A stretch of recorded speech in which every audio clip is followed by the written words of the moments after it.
It was just working. Yeah, it's not working now. Projector, unless we try just turning it down.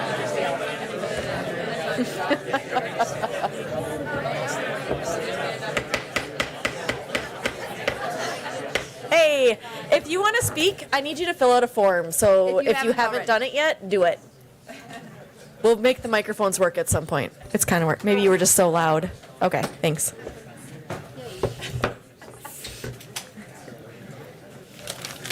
Okay, so you guys like, should I do. be able to start joining. Now and everyone start knows I have it. connecting.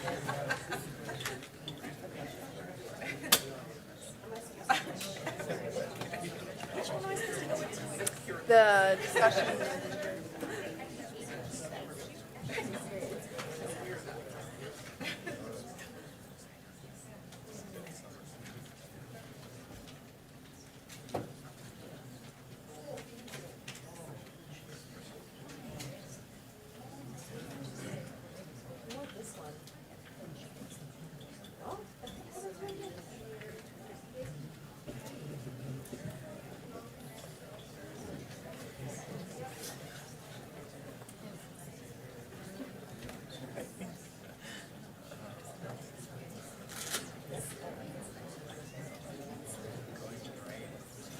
And then we have Michael,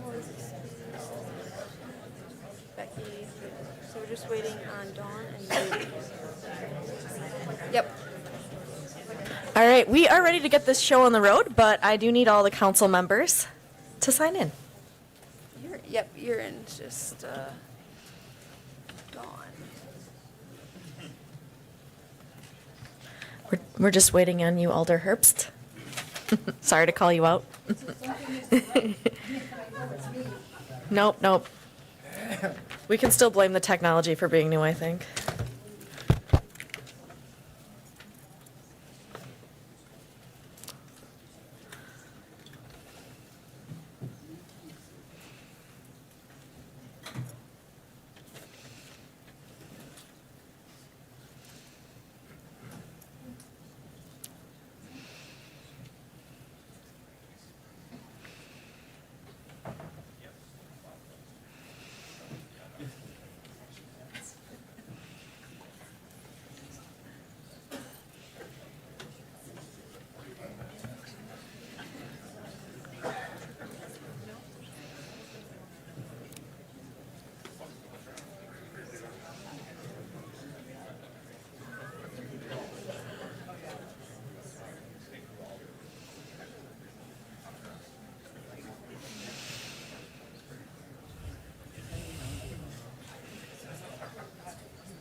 All right.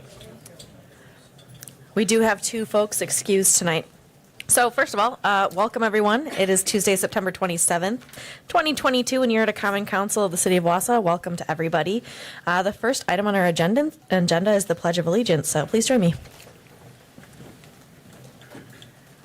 I pledge allegiance to the flag of the United States of America and to the republic for which it stands, one nation, under God, indivisible, with liberty and justice for all.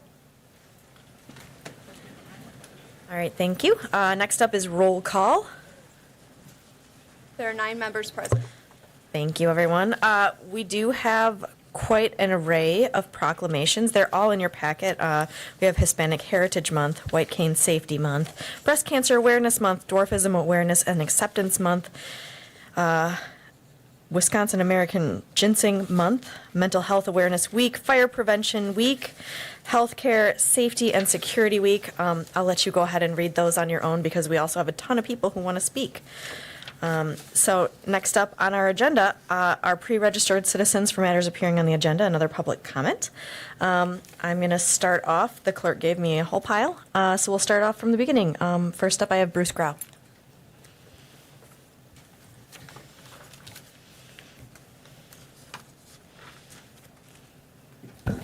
Bruce Grau, 1115 North 10th Street. I'm sure most of you ran for office to address issues that would move all of Wausau forward. Tonight, you face decisions that will challenge these aspirations. If you respect and act on what the public has asked of you, especially those most impacted by an issue, you will uphold the will of the Thomas Street residents and assure remediation of the toxic Cleveland Avenue site to the level of residential. Assure.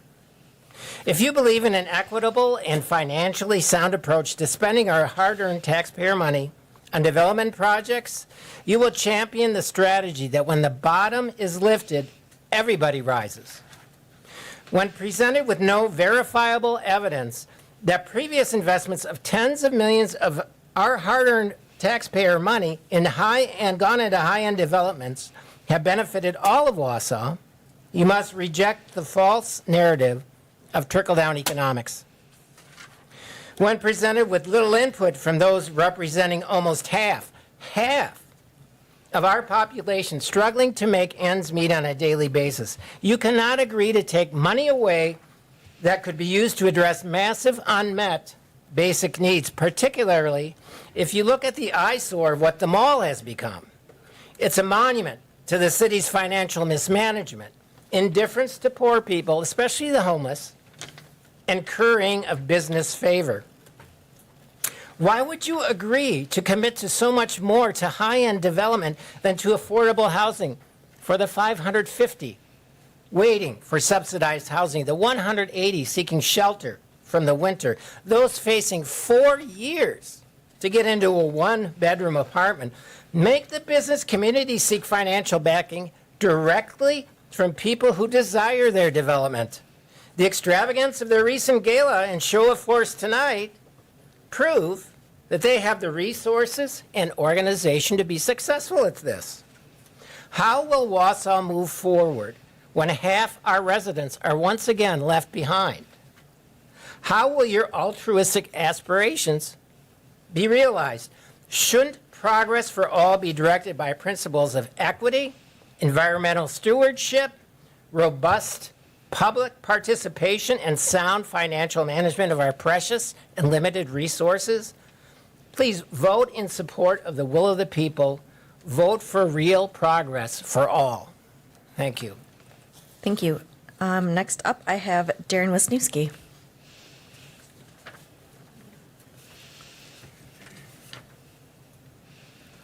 Good evening. Darren Wisniewski, 222 West Washington Avenue, Madison, Wisconsin, representing ARP Wisconsin.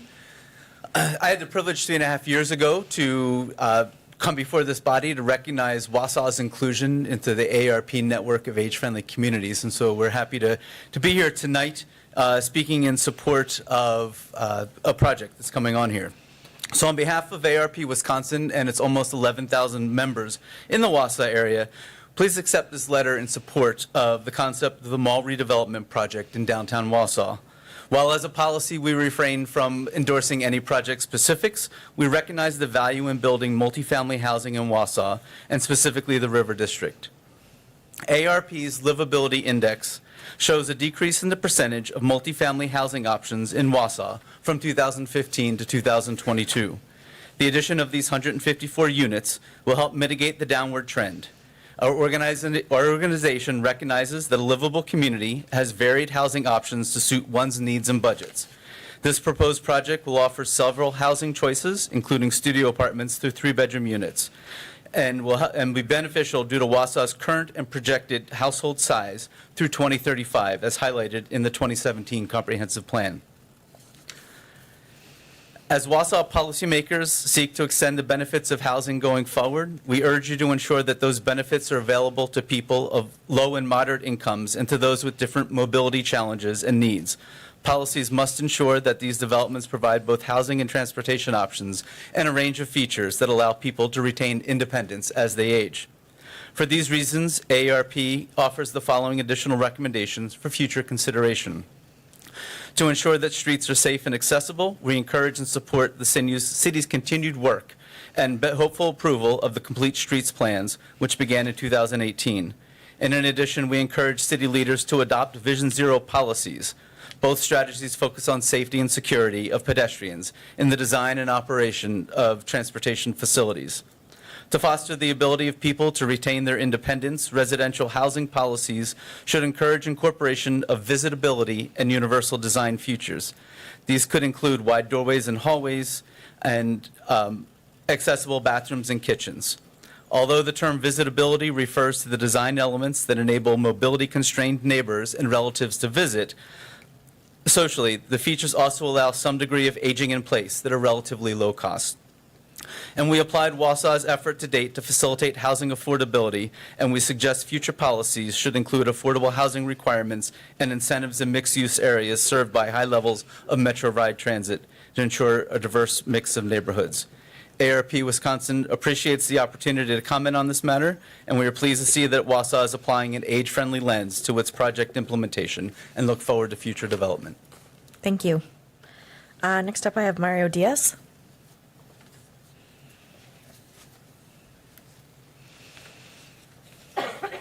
Good evening. So Mario Diaz, 1701 Maple Hill Road. Today I'm representing the 3M Roofing Granule plant at 144 Rosecrans Street here in Wausau. I'm the plant director.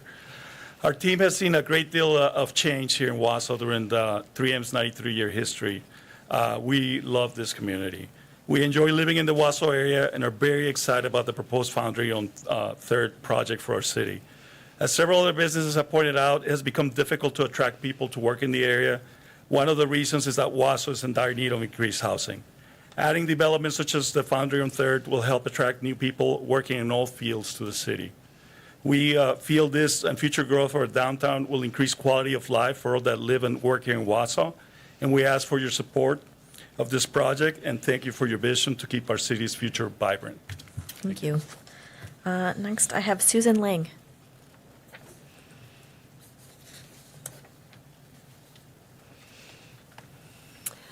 Susan Lang, 226331 Kingbird Avenue, Wausau. And hello, I was here once before, 2 meetings ago. I am the president of Emmerich Properties, and we are in the business of providing rental housing, primarily focused on middle, lower income, and special needs in our greater Wausau community. I'm happy to be at the third meeting for this important topic because it shows that we're moving forward. And I just have two things that I wanted to share. First one, the important thing for me is the words development agreement. I've done a number of economic development projects in the city over the last number of years, both in Wausau's industrial park with manufacturing companies, most recently on Grand Avenue in the old Ponderosa Hotel property where we built a 16-unit apartment building that just this week is taking its first resident, and another phase of that will be starting in November. And that's, again, is for middle, lower income housing. And I've also done projects out in the village of Weston for manufacturing facilities. The reason I mention that is I've done a number where it is a combination of public-private partnership, which is exactly what this is. And when you have the development agreements right, which in this case, I think the council should hold your Liz and team accountable to making sure they are right, but you need that structure in place, and then it works. The private sector starts to do what is necessary in that development, and when something doesn't go perfectly right, well, you go back to your development agreement, and that will have clauses in it to make sure that the city is protected, the private sector is protected, and that you all stay on the same path. So making sure that you're aware of those agreements, and my understanding is, in looking at some of that they're done very, very well, and it will keep things going in the right direction. The second of my comments is just understanding the strength of the business community in town, and that as a council, you have arrows coming at you from all different places. No one is ever happy, but my goodness, the business community has your back. If you don't feel it by this meeting, and hold us accountable, because this is just phase one. There's going to be phase two, phase three, phase four. And the developers may come in from out of town, but all the people in this room, we're in town, and we're going to stay here, and we're going to continue supporting what we're doing in Wausau. Whether it's the Chamber of Commerce or the WAS Group or all of these businesses, we're going to be here and support what's going on. And this is just phase one. And we'll figure it out, and we'll adjust, and then we'll do phase two, and we'll all keep going forward. So I hope you take comfort in the fact that all these people keep showing up, because we do have your back. Thank you. Thank you. Next, I have William Bertram.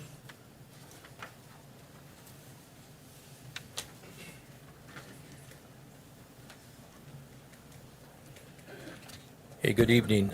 My name is William Bertram. I live at 2207 Mount View Boulevard in Wausau. I'm a retired business executive, having run Marathon Electric for 14 years here in Wausau, and then an international subsidiary of Regal Beloit, now Regal Rexnord in Holland, for 3 years before I retired. And I've been really fortunate when I retired to really focus on millennials and Gen Zers as a means for economic development to bring them back to the Wausau area. And if you look at millennials and Gen Zers, they want to live in a downtown area. They want to be close to restaurants, entertainment, wellness amenities, yoga, fitness centers, per the Brookings Institute and Pew studies. And they desire apartments. The apartments that they desire have been very successful in other communities. I had a chance earlier to talk to the developer from T. Walls. My kids live in Middleton, and I've seen what the renaissance in the Middleton area and Madison has been with that type of development.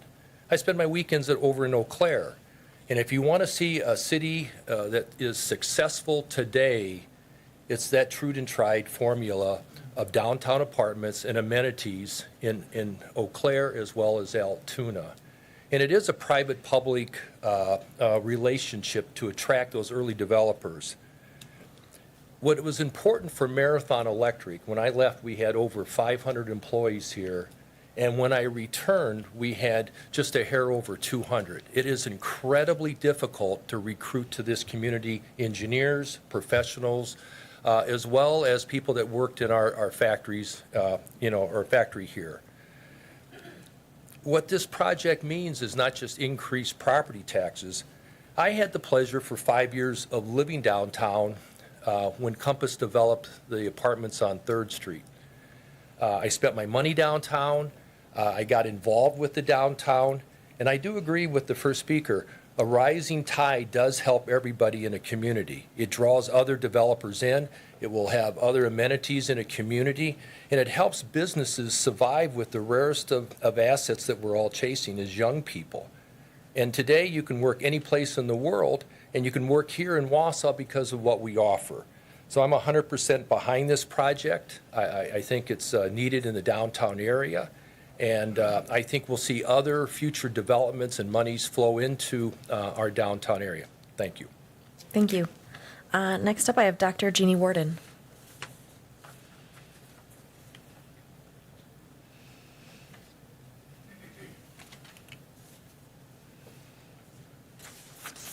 Good evening, Jeannie Warden, and my address is 3004 Barclay Way in Weston. I am the president of North Central Technical College, and we support initiatives that enhance our community while stimulating the local economy. Revitalization projects are critical to the success of Wausau's economic future and our community's ability to attract and retain visitors and residents to the Wausau region. Wausau uses tax incremental financing TIF districts as a strategy to revitalize our community and support economic development. TIF districts repay development costs by capturing the growth in future tax revenue. TIFs have made many Wausau revitalization and long-term economic growth projects possible in the past few years. NTC supports TIF districts in their ability to revitalize and support long-term economic growth projects. We know that collaboration is the key to strong communities. By working together, we can accomplish much. That includes economic development entities such as the Chamber, the GWPP, local government, education, business, and nonprofits. As a college, we are well poised to support the downtown revitalization by providing skilled talent and local employers and continuing education for incumbent workers who benefit from this development. We are excited for this opportunity to partner with beneficiaries of the revitalization, including the Children's Imaginarium, a STEM-focused children's museum that will build educational pathways for kids through engaging hands-on learning. But this project isn't just about us. It's about the next generation who will call Wausau and the surrounding communities home. Generations like my own children and grandchildren. I grew up in the Wausau area and raised my family here. I was able to convince one of my 2 children to remain locally. My son and his wife, who moved here from Illinois, bought a house close to downtown because they wanted to engage in a vibrant community close to downtown. This project will attract and retain people to our community. Thank you for allowing me this time to speak. Thank you. Thank you. Next, I have Owen Jones.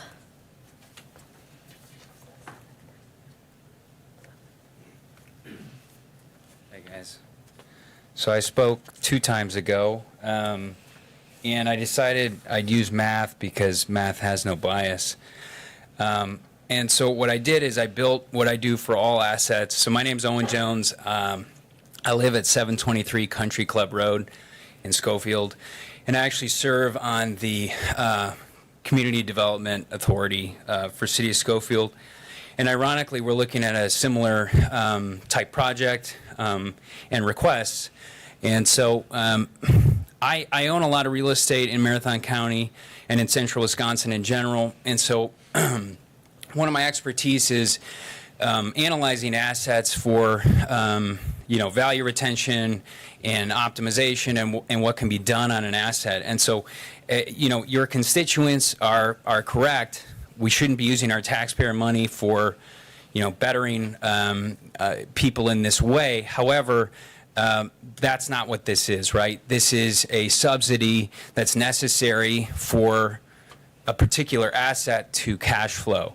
So I built out a pro forma based on what I considered affordable housing to illustrate the delta between, great intent and facts and reality.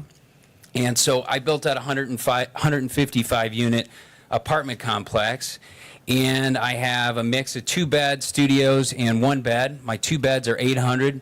My studios are 600 and my 1 beds are 700. I think we'd all consider that affordable housing. So I used the formula that I have for what that would cost to build. Mind you, this would be vinyl siding, no brick facade, no garages. These would be 12-unit buildings that are 2-story with no elevators that would take up more space than the entire mall even has to offer. So it's not even a practical application. This property, using the exact same subsidy that they are asking for, cash flows negative $617,000 a year.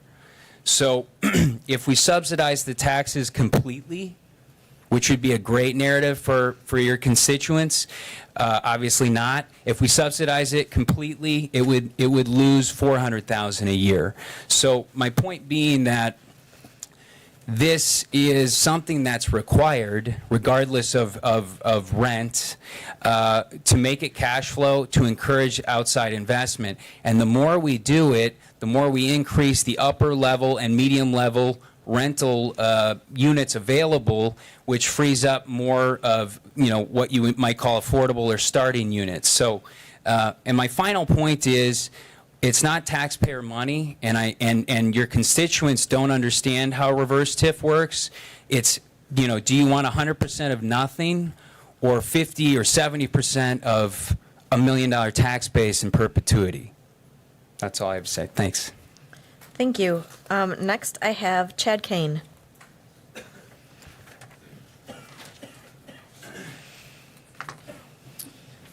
Good evening, Wausau City Council members.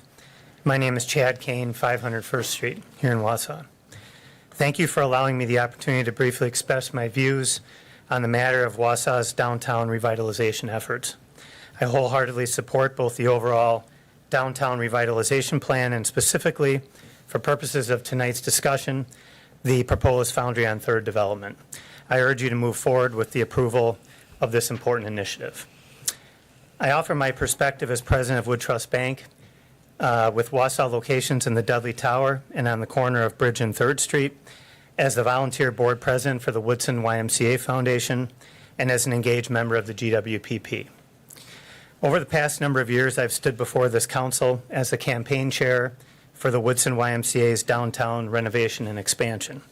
When the Y began the formal planning in 2016 for what would become a $25 million privately funded facilities renovation and expansion, the challenge seemed significant. 6 years later, Wausau area residents are benefiting from this successful community-wide project that addressed a host of needs. The success of the Y project was directly related to the remarkable collaboration between nonprofit, business, individuals, and city government groups. There were countless hurdles and roadblocks along the way, but all involved pushed forward with a keen vision for the outcome which has now been realized. As a community, we pulled together, and we now have another collaborative opportunity with the former mall parcel. What I came to appreciate during the 4.5 steady years that the Y initiative was active is that no project will be perfect. With that as my recent perspective, I ask that you consider the clearly net positive benefit of this downtown initiative. The city of Wausau has a remarkable opportunity to do what many communities our size cannot even hope to accomplish. The revitalization of a dying mall property, which attracts significant outside capital, improves critical infrastructure, generates clear momentum for the next investment, and proves to both our residents and visitors that Wausau is committed to the long-term success of the community. The downtown mall revitalization plan and the Foundry on Third development include key investments for the future that will be another critical step in attracting people, capital, and businesses to the greater Wausau area. As you deliberate, I ask that you consider the damaging impact of not supporting this initiative. Momentum and the flow of capital are powerful forces, and I urge you to continue our current forward momentum by supporting this project as we strive to become the best small city in America. In my view, a reversal of our current momentum would most certainly indicate that Wausau is not open to growth opportunities, dimming the hopes of many community members and organizations that have put in countless hours of work and contributed significant emotional and financial capital towards the existing plan. Working together, we can accomplish anything, and I thank you for taking the time to consider my views on the matter. You do important work, and I appreciate all your efforts. Thank you. Thank you. Next, I have Timothy Parker.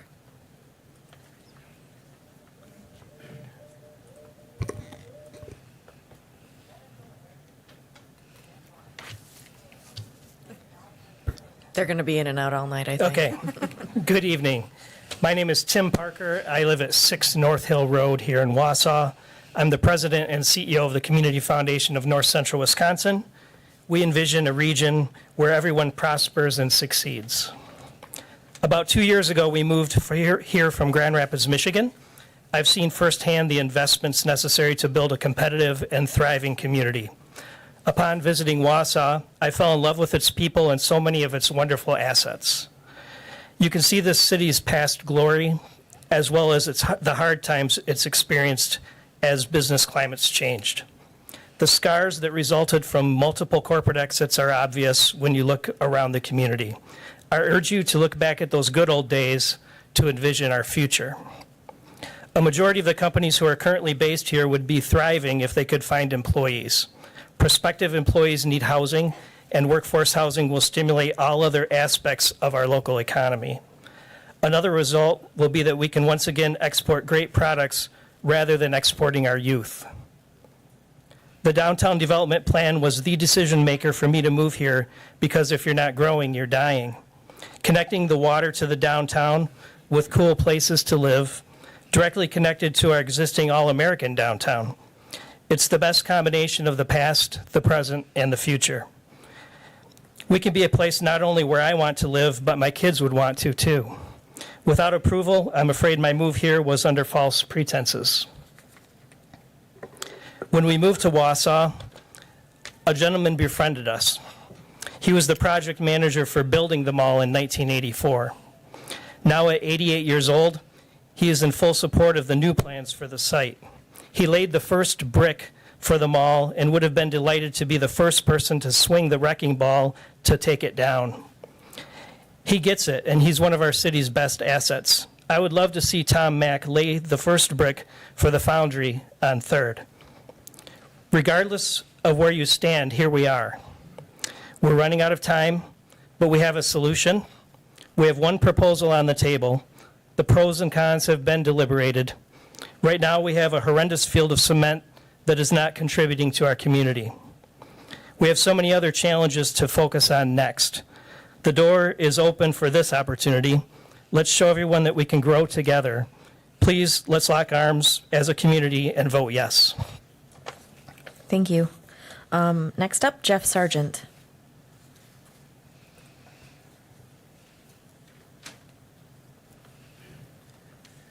Hi, I'm Jeff Sargent. I live at 920 Winton Street in Wausau. I'm the Executive Director and CEO of United Way of Marathon County.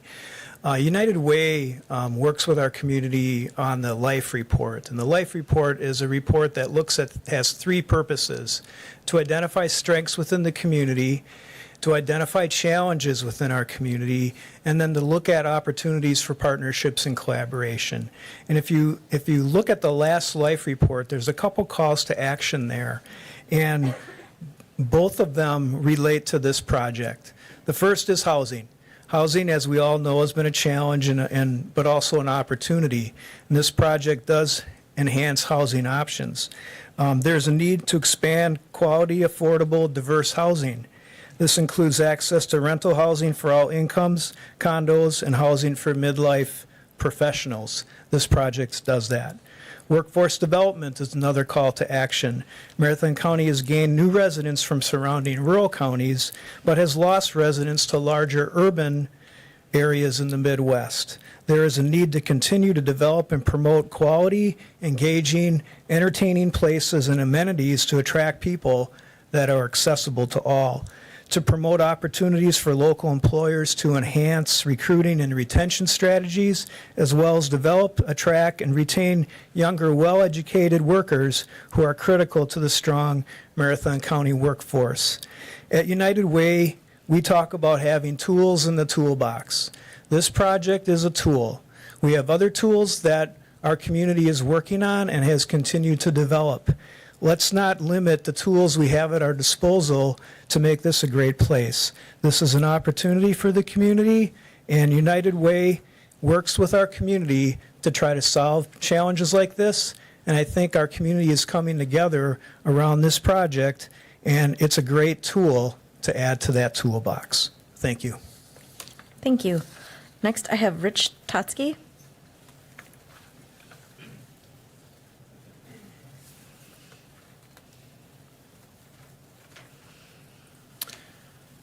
Good evening, City Council. My name is Rich Totsky, 222-464 Bluebell Lane. I'm the Chief Operating Officer for the Greenheck Group, headquartered here in Wausau. And I want to thank you for the opportunity to once again share my perspective regarding the revitalization of our downtown. First and foremost, I think all of us in this room would be remiss if we didn't start by saying a huge thank you on behalf of everyone here for the collective work of the City Council, the Joint Finance and Economic Development Committee, the Chamber, GWPP, and so many others who have come together for the common good of this home we call Wausau. Communities across the nation, make no mistake about it, are dealing with the exact same issue we're dealing with today. They're trying to figure out how do they keep their communities strong and growing. And make no mistake about it, winners and losers will be drawn in this competition for years to come. The difference between the communities that win and lose is actually deceptively simple. And we've heard it from several speakers tonight. The community-private partnerships that band together to find solutions, rather than fight each other will find stronger versions of themselves for future generations. On the other hand, the community and private partnerships that fight each other will ultimately both be shells of themselves. We heard Tim talk about it. You see the carnage in the community of the companies who have left. Tonight we have the opportunity to pick the side and set the course of this community for generations to come, and I think we can do that together. Secondly, as part of the office of the CEO of the Greenheck Group, I want to attest to the importance that the strength of this community plays in the lives of over 3,000 team members and their 7,500 family members that call this place home. Our team members make up more than 5% of the entire population of Marathon County, and they give more than 20% of all giving to Marathon County's United Way. These team members directly depend on Greenheck to continue to grow here, and I mean here. And in order to do that, we need a community that can attract new people and new families to call Wausau their home. Again, to reinforce Tim's comment, without a compelling reason to move or stay here, we simply will not have enough people to continue to grow here. And that has ripple effects to tens of thousands of people, because our team members shop here, they eat at the restaurants, they visit the hospitals, and they give to our churches right here in Wausau. So I stand strongly convicted on behalf of the Greenheck Group in our support of this redevelopment project, and respectfully ask the council to approve this project and quickly begin the work of building Wausau's future as a great small American city. History is going to tell the story if we did it together. Thank you. Thank you. Next, Bob Tess.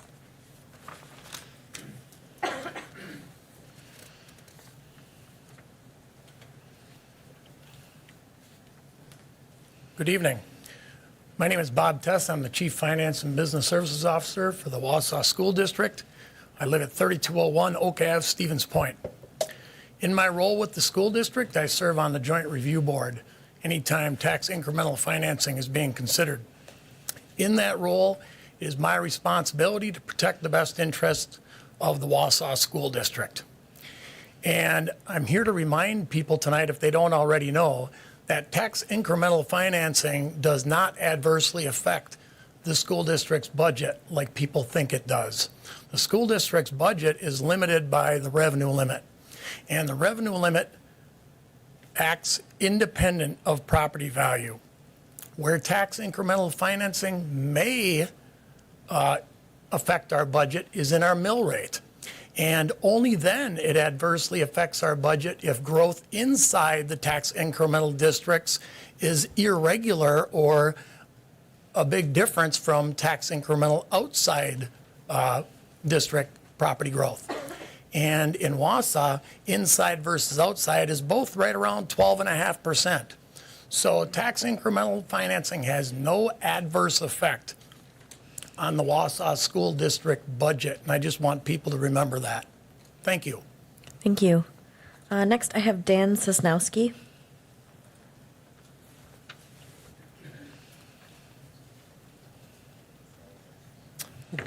Good evening. My name is Dan Sosnowski, 724 South 9th Avenue. I'm part owner of Plato's Pizza. I'm here tonight to speak in favor of the development project. I opened the doors at Plato's back in 2009 when the downtown was a place to be and now has become a place that needs help. It's tough to drive through and see what it's become and the people that it attracts. A community is only as strong as the people that are in it. This development will help attract the kind of people that will help solve our problems and not cause them. It gives businesses the opportunity to succeed by having residents with more disposable income to spend where they live, which in turn, more than that, not creates a better place to live. It will help solve all downtown. It will not solve all downtown issues, but it will certainly be a step in the right direction. The question shouldn't be what happens if this project passes, but what happens if it doesn't. Thank you for your time and service. Thank you. Sandy Couch.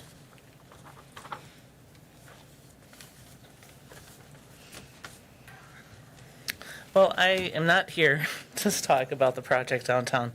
I'm actually here to talk about the consequences to blocking off the bridges.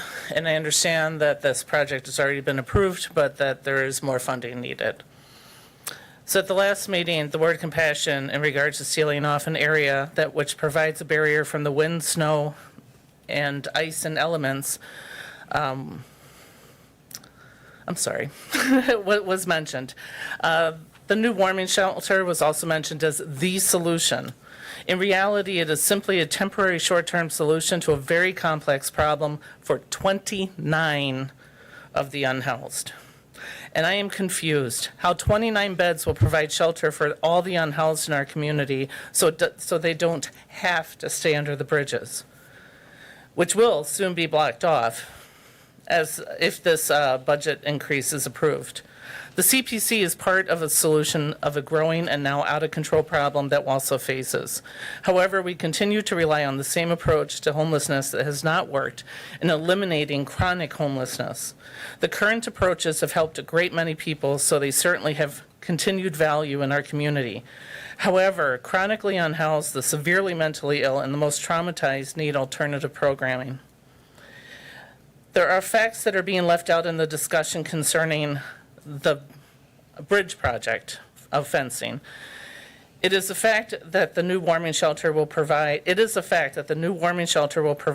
shelter for 29 people. It is also a fact that 180 unduplicated persons used that shelter last year. The pit count also exceeds the 29 beds that are available. It is a fact that there will be individuals relying on those bridges to protect themselves from the dangerous and deadly elements during this winter and future winters.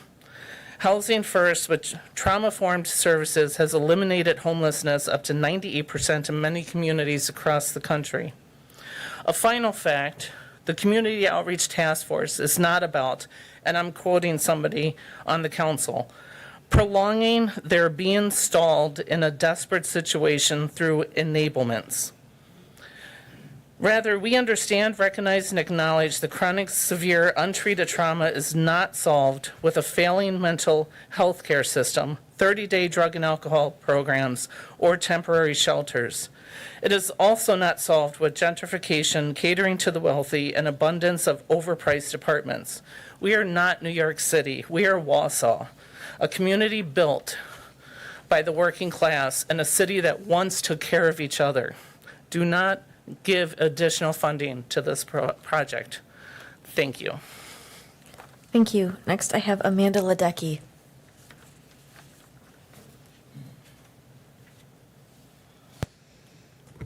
Hi, I'm Amanda Ledecky. I'm the Outreach Director at the Community Outreach Task Force. I'm here to also discuss the Scott Street Bridge project, fencing project. There are a few points that were made at the last meeting that I agree with but would like to discuss more in depth. One point was brought up was safety. I agree all of our citizens deserve the right to feel safe and to be safe. All of them. I know there have been some concerned citizens addressing whether they feel safe when they're walking underneath the Scott Street Bridge. The only question I have for those citizens is, did you not feel safe or did you not feel comfortable? I think that's a very valid question that needs to be asked. I think sometimes these emotions are intermingled. The reason why our clients stay together under the bridge is to have some sort of shelter from the elements and for their safety. Ironically, the same night as the last council meeting, we had at least one of our female clients that was sexually assaulted. I don't think that was the safety that was brought up in the meeting. This was also, when it comes to surviving on the streets, there is safety in numbers. The warming shelter is also brought up at the last meeting. I think I can speak for almost everyone that we are so thankful that our clients have an option for shelter. With the nights getting colder already, we know it's only getting worse. The one unfortunate fact that people are not talking about is there will only be 29 beds. We have a lot more than 29 people surviving on the streets of Wausau, and with this current economy, the numbers will keep rising. We keep seeing it every week. In 2021, Catholic Charities had 180 different people that stayed there. 180. That are just the people that actually went in there. And we all know there were people that never went in that shelter last year. Catholic Charities, and let's not forget the Salvation Army, are doing their best to assist in sheltering our clients. Every agency is doing their best, but we only have so many volunteers, employees, financing, and local support. With everyone giving their blood, sweat, and tears, it is still not enough. Am I saying Under the Bridge is the best location for our clients? Absolutely not. But until we find more options for them, it's at least something for them to have. I understand the Parks Department and the Wausau PD's frustration. I really do. But if they are not given some direction and help from you, the city, all they can do is keep trying to figure things out with no direction. And it's a crisis. So my question to you all again, where would you like them to go? Sticking our heads in the sand and avoiding this topic isn't going to help. I've had people approach me stating we should make it unbearable for them to survive in this town, which has been a secret backdoor topic that needs to stop. I've had this brought up to me more times than I'd like to acknowledge. It's ridiculous, sad, and a truly scary mentality. If we make it unbearable, our clients are literally given two options: leave or die. Some people believe we need to force them to the lowest of lows so they comply. The sad part is most people who bring this up don't understand that just adds to more of the trauma. Wausau is better than that, or at least I hope we are. I agree we need more change, we need more resources, but to literally run them out of town, we just had people complaining a few months ago about other counties depositing their citizens in our community. If we push them out of Wausau, we are doing exactly that. Maybe we should take the $18,000 that's being asked for and actually invest it into our clients. Thank you. Next, I have Tom Neal.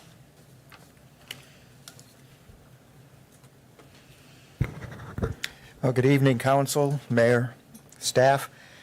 Tom Neal, 916 Hamilton Street, and former alderperson for District 4, Mr. Denny's district. I spoke in support of the mall development proposal at the recent joint meeting of Finance and ED. And many of you were there and heard my words, so I think what I'm going to do is truncate my prepared statement here tonight so you don't have to hear pretty much the same thing all over again. And a lot of what I would say anyways is being echoed by so many here expressing their support. So I continue to support it. There is an incredible vision for the entire mall footprint, and council has a major project before it to get the ball rolling. The city's partnership is a smart and sound investment. It's important to keep that in mind. I hope the council agrees that this is a game-changing opportunity and will support moving ahead, because we can't afford to stand still. I yield the rest of my time. Thank you. Thank you.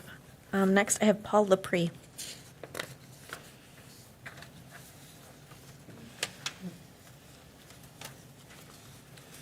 Good evening, Council. My name is Paul Lepre, 4207 Augustine Avenue. I serve as the current chairman of the Greater Wausau Chamber of Commerce, and I serve on the board of directors of the Greater Wausau Prosperity Partnership. And I had a speech all written tonight, and I threw it out. And I threw it out when I looked in the room. And I'd ask that you each look around this room and who is here tonight. You are going to hear and have heard from the biggest employers, the largest businesses, healthcare, schools, the United Way, that have all come out in support of this project. They need employers. They need employees. Their businesses need employees, and the only way we can do that is to provide a place, a sense of place. And that is the task that is before you. I want to echo what Susan Lang said early. We have your back. The Chamber of Commerce has your back. The Greater Wausau Prosperity Partnership has your back to move this forward. These businesses need your help. We need to do this together, but we need your help. Everyone here is here in support of this project so they can attract more employers to their companies. These people who have businesses here, large and small, have invested in Wausau. Every one of them. And now we need your help to invest in Wausau to help them. Thank you very much for your time, and I thank you for your service. Thank you. Next, I have Jeff Wicklander.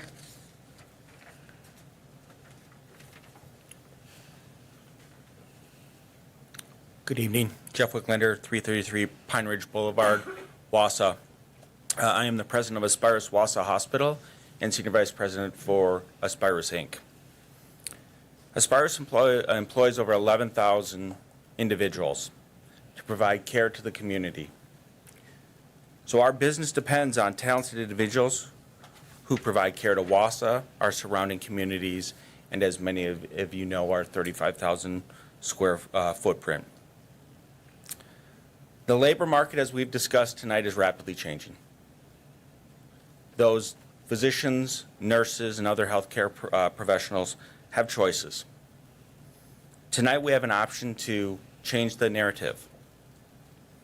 We know that housing and a vibrant community are driving forces of why individuals choose to practice here. Aspirus fully supports the development of the mall, and I would ask you to also support that. Thank you for your time. Thank you. Next, I have Ryan Neville.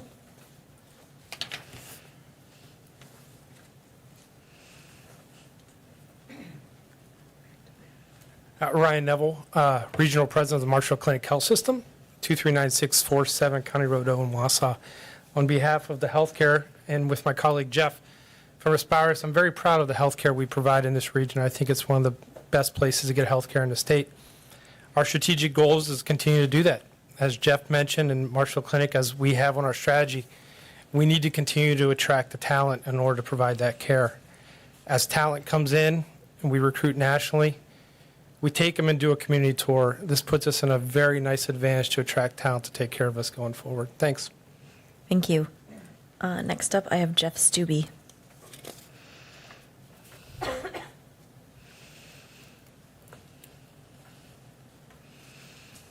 Thank you. I'm Jeff Stubbe, Executive Director of the Dwight and Linda Davis Foundation, located in the Dudley Tower, downtown Wausau. I'm going to truncate my comments a little bit because a lot of great comments have been made, but a few economic development points that I want to make. You know, cities grow and decline according to economic decisions that they make. Rich Totsky made reference to that in his discussion, and economic development plays an important role, and you've heard the employers talking about the fact that they need housing for their for future employees to move here. And there's lots of jobs open, and they need that housing. In addition, the downtown businesses, they're already here. They're already supporting you and me and all of us that are living here, and they now need you to support them. They will continue to struggle or even go out of business, causing further problems without this kind of support. All those businesses are here. They've been coming here week after week or meeting after meeting and supporting this. Another reason that communities do economic development is to increase tax revenue. You have a tool at your disposal, the TIF tool at your disposal, that will allow you to increase the tax base here. This project, increase the tax base, and increasing the tax base helps all of the residents and should be a goal of City Council, not to increase the tax rate. When you need to provide more, increasing the tax rate is not an acceptable alternative to most citizens. This project is very popular, and not only are the employers here, but I can guarantee you that a majority of their employees that live in our community support this project. I've heard inklings that the project's not popular. Well, don't let a vocal minority tell you that it's not popular. It is very far from the truth. And as a person, you know, as a fairly visible person in the community, I'm continually asked the question, well, when the city's approved this? When are we going to get this done? The city's approved it. Well, really what they recall is that the WAS development agreement, the original development agreement, got approved. That was with a council that was a little bit different than what we have today. Then the demolition funding got approved, and that was a council that was a little bit different than what we have today. There has been no alternative vision or plan that's been presented. So the community is seeing this, and they keep thinking that the project's been approved, but in reality, it's just one step along the way. And there people that I run into are asking that question. So I'd like to finish by saying not approving this agreement ends the vision, and there's no further plan. Not approving this agreement sends a message to taxpayers: you don't need to increase the city tax base, you can raise taxes instead. Not approving this agreement is surrendering potential Wausau prosperity to other communities that compete with Wausau for residents and workers. And not approving this agreement sends a message to local youth, our future adults, to find a vibrant downtown and community elsewhere. Thank you. Thank you. Next, I have Tyler Vogt.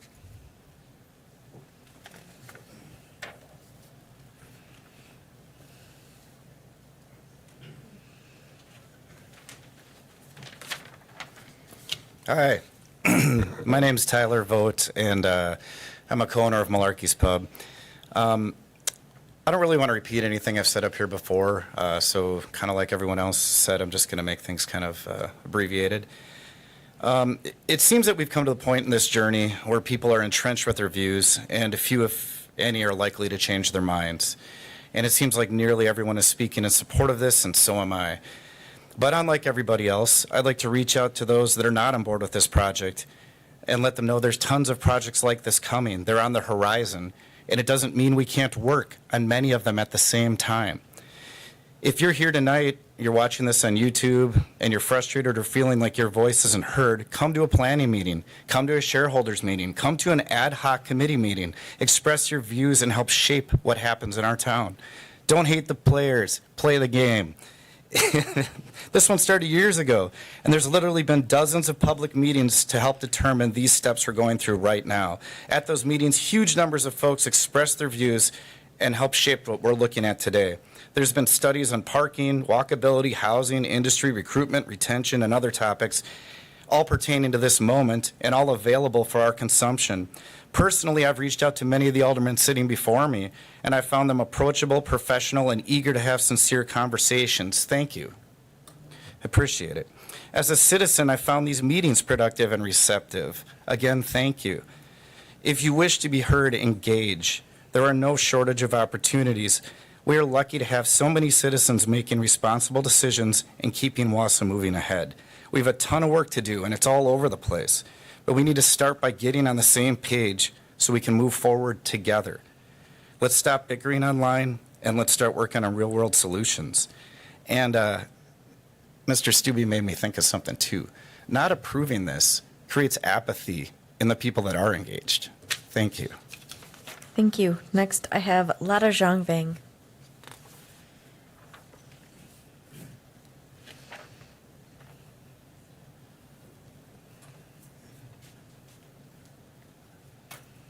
Hi, my name is Lada Zhang Vang. I live at 1105 Monroe Street, Wausau, Wisconsin, 54403. I strongly am in support of the redevelopment downtown as an active community member residing here by choice. I believe the redevelopment is a responsibility of our community leaders to come together and orchestrate a thriving place for all members to organically engage and cross paths with one another, to learn and grow and get to know our neighbors better, to gain pride in who we are and the community so we can build it together. We are a city located in the middle of Wisconsin with two major state highways intersecting at our doorsteps, and we are losing major economic dollars every day that we choose not to take steps towards completing our downtown. The gems of our community have deeply invested in their own organizations and hope that our downtown will come full circle and be a part of those efforts. Our businesses are starving to gain attraction and retention. We are looking for ways to increase workforce development, grow economic development, and entrepreneurship. The cement desert of our downtown continues to weaken our ecosystem. If we don't take action quickly and correctly, it will impact our businesses who are losing employees at high rates due to low community engagement, lack of opportunity for diverse activities, for community connection, and housing issues, which leads to our whole community losing. It would also be detrimental to our community not to move forward in order to support our surrounding areas like Rim Mountain, Weston, Cronin-Winter, Rothschild, and Mosinee, who have already invested so much in their neighborhoods in hopes that Wausau will lead the vision for the future of our people, business owners, and visitors. Our surrounding communities neighboring cities, states, and countries are moving forward towards innovation, relevance, and healthy competitive implementations. I hope to make you aware that we are not competing locally anymore. Sorry, I lost where we are. We are competing globally, and the makeup of our human capital in Wausau, Wisconsin matters, including those who currently reside here, along with those who choose to move here. In order for people to effectively contribute back to our community, their quality of life lies in the decisions you make to provide diverse and abundant opportunities. We must do better at inspiring and activating our people to enrich our community. If we continue at the rate we are, the community will decide for us what our fate is, because people are not afraid to leave mediocrity, and businesses will not stay for mediocrity. We have some of the best global companies here and some of the most amazing small, unique businesses. We need to do a great job showing that we invest in people who choose to come here to live, visit, build a life, and/or a business. It is your responsibility to recognize when we have the right players at the table. As you work towards making decisions to approve projects, know that the downtown redevelopment approval will be in alignment with your mission to promote and enhance the living environment of our people, community, and its surrounding areas. This will encourage positive growth and community image through increased citizen involvement, with both new and current residents, and work towards rebuilding our pride. I am a longtime minority resident residing here in this community, and I see the decision to approve the downtown redevelopment as an opportunity to diversify our business and entrepreneurial foreplate for an abundance of career opportunities that provide the right fit for individuals so they can effectively contribute back to the community and assist in our attraction and retention efforts to diversify our workforce. Thank you. Thank you. Next, I have Chuck Gadorzy.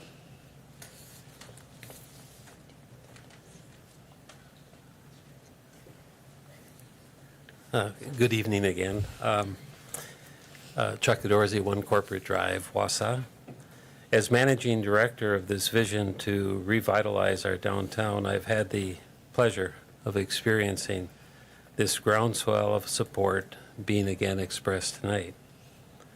The support of this council, our city administration, the foundations, the business community, the Greater Wausau Prosperity Partnership, all parties have been nothing less than inspiring for me to be a part of.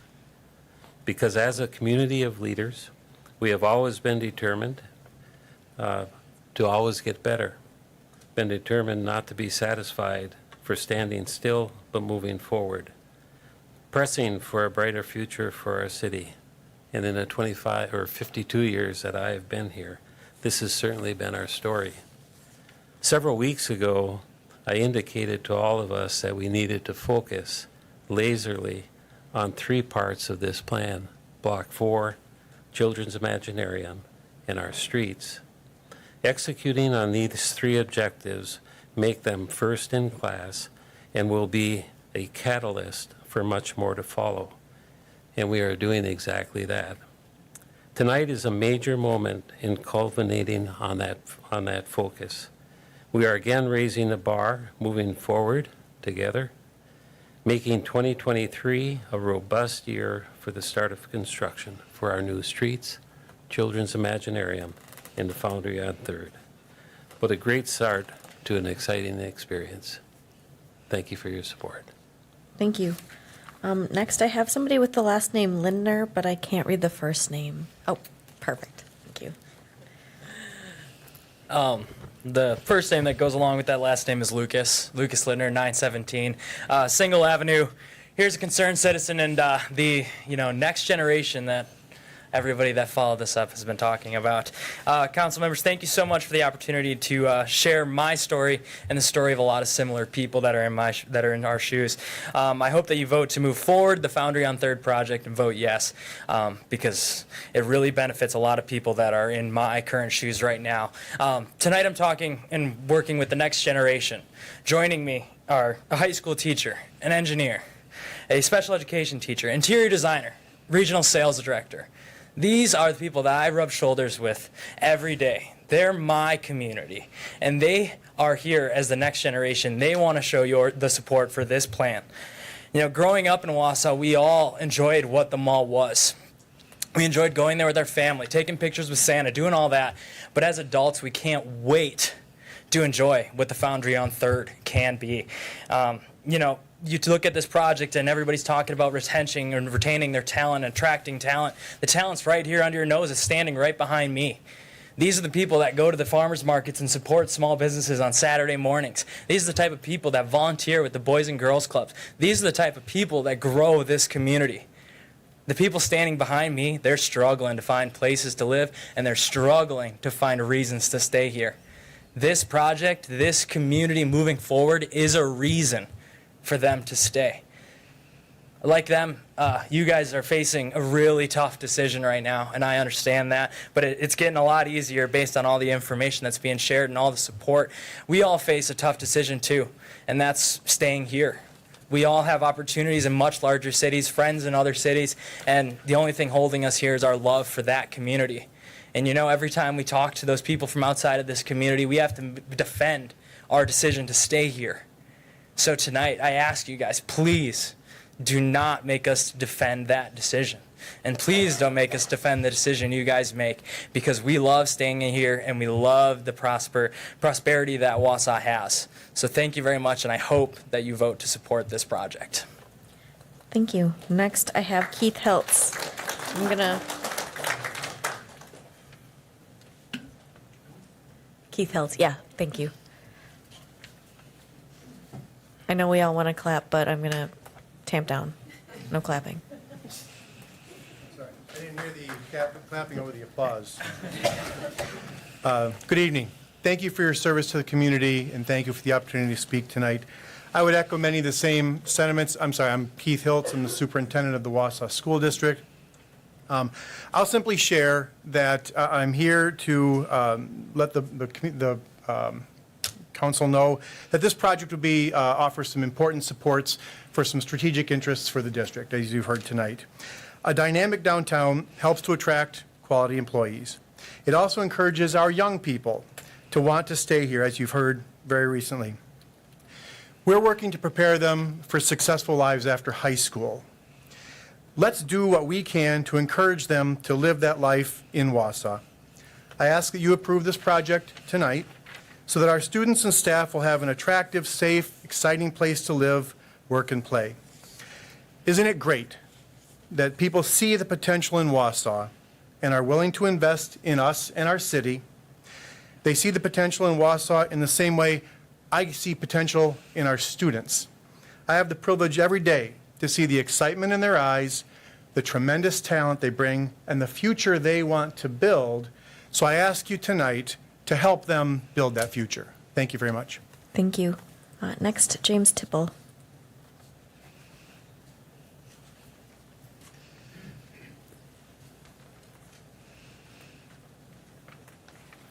Thank you for the opportunity to speak, and good evening, council. Excuse me. I had the honor of serving the city of Wausau for 12 years. During that time, the city was presented many opportunities to make our city great. But before I mention a few successful projects, I'd like to go back to 1979. I was asked by a local successful businessman to get involved in the potential mall project. He wanted me to drop literature in the favor of the future mall project. At the time, I really didn't realize the importance of a downtown mall. But it turned out to be the largest economic gamble in the city's history. Now I'd like to mention a few of these successful projects. The 400 block. The 400 block committee worked through details and the design to make the 400 block what it is today. I need to mention we received tremendous support from the private sector committee in the amount of $1 million, headed by Mr. Mella. Today it's a great gathering place in our downtown for thousands to enjoy each summer. The Dudley Tower was built on vacant land in our downtown. It was an $18 million development with the help of $3 million in TIF financing. Today it's on the tax rolls for $36 million. It's an anchor in our downtown. The River Life development, the city purchased over 15 acres of vacant, waterfront, contaminated land to continue developing our downtown. The entire city has benefited from this development, as evidenced by the number of people enjoying the playground and walking trails. Finally, the Eye Clinic of Wausau, Wisconsin, built a brand-new building in our downtown. This maintained our workforce in the downtown. Because of developments like this, our downtown workforce has increased over the years. As has been said many times, work, live, shop, and eat downtown. Of course, a lot of our city development would not have occurred without the help of our foundations and their generous support. Right now, they're playing a key role in the first major step in the mall redevelopment. I encourage each and every one on the City Council to vote yes to keep moving our city forward so we can be the best small city in America. A first-class city starts with a first-class downtown. Thank you for your time. Thank you. Next, I'd like to call on Thomas Gibson.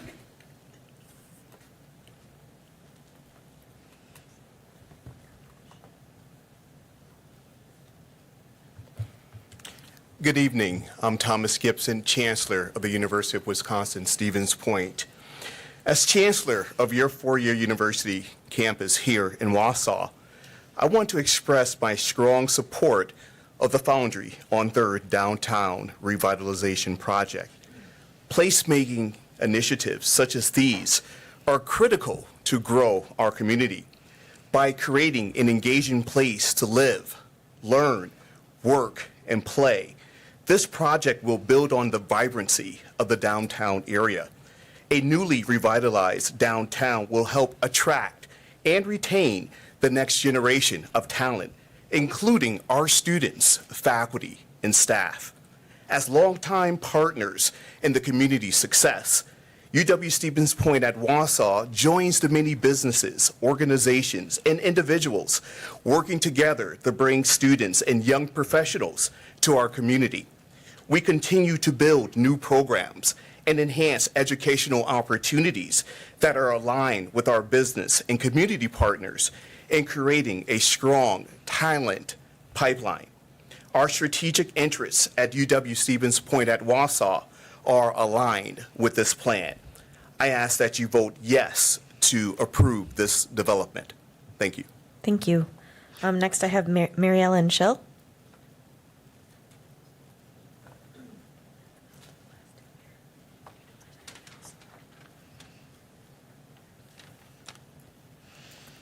Thank you, Council. Thank you, Mayor. I'm Mary Ellen Schill. I'm currently a director and shareholder of the law firm of Ruder Ware. And I'm here on behalf of our law firm to show our support of this effort to bring affordable market rate housing to downtown Wausau through the Foundry on 3rd project. Being able to offer desirable housing within a walking distance of our offices and of all the amenities that a thriving downtown has to offer will allow us as a firm and our valued clients to attract and retain the professionals which a vibrant downtown needs to survive. Now, we're not some latecomers to downtown. We currently have our offices in the Dudley Tower at 500 North 1st Street. Prior to that, we had our offices in the First American Center at 500 3rd Street. Before that, we were in 502 3rd Street in the First National Bank building. For a short period of time, we were at 311 Jefferson Street. And then if you go back to 1920, the founding of our firm, 502 3rd Street. So we haven't strayed very far from our downtown roots, even though we've had opportunities to go elsewhere, to go outside the city limits. But Lane Ware wouldn't allow it. Byron Bronston wouldn't allow it. John Mickler wouldn't allow it. Those are very, very important names to us, very important gentlemen with respect to downtown. Each year we hire anywhere from 5 to 7 professionals, both staff, paralegals, attorneys. And then each year we're going to lose a few as they retire. We need to attract the next Byron Bronston, the next Lane Ware, hopefully you would say at some point the next Mary Ellen Schill, the next Joe Mella, all of our attorneys that have been so involved with community development here in Wausau and specifically downtown Wausau. And we're competing with Minneapolis and Chicago, the Twin Cities for sure. And one thing that when we bring people in, it's the downtown. We take them to lunch here. We take them out for a happy hour here. They walk around downtown. They stay at Jefferson Street. We don't house them outside of downtown because we want them to experience what downtown has to offer. Our other 3 offices are all located in downtown, Eau Claire, Green Bay, and now Wisconsin Rapids, and we like that. Our shareholders insist on it, and we're here again to show our support for this project, and really think that it is vitally necessary to continue the path of growth for the city of Wausau. Thank you. Thank you. Next, I have David Ekman.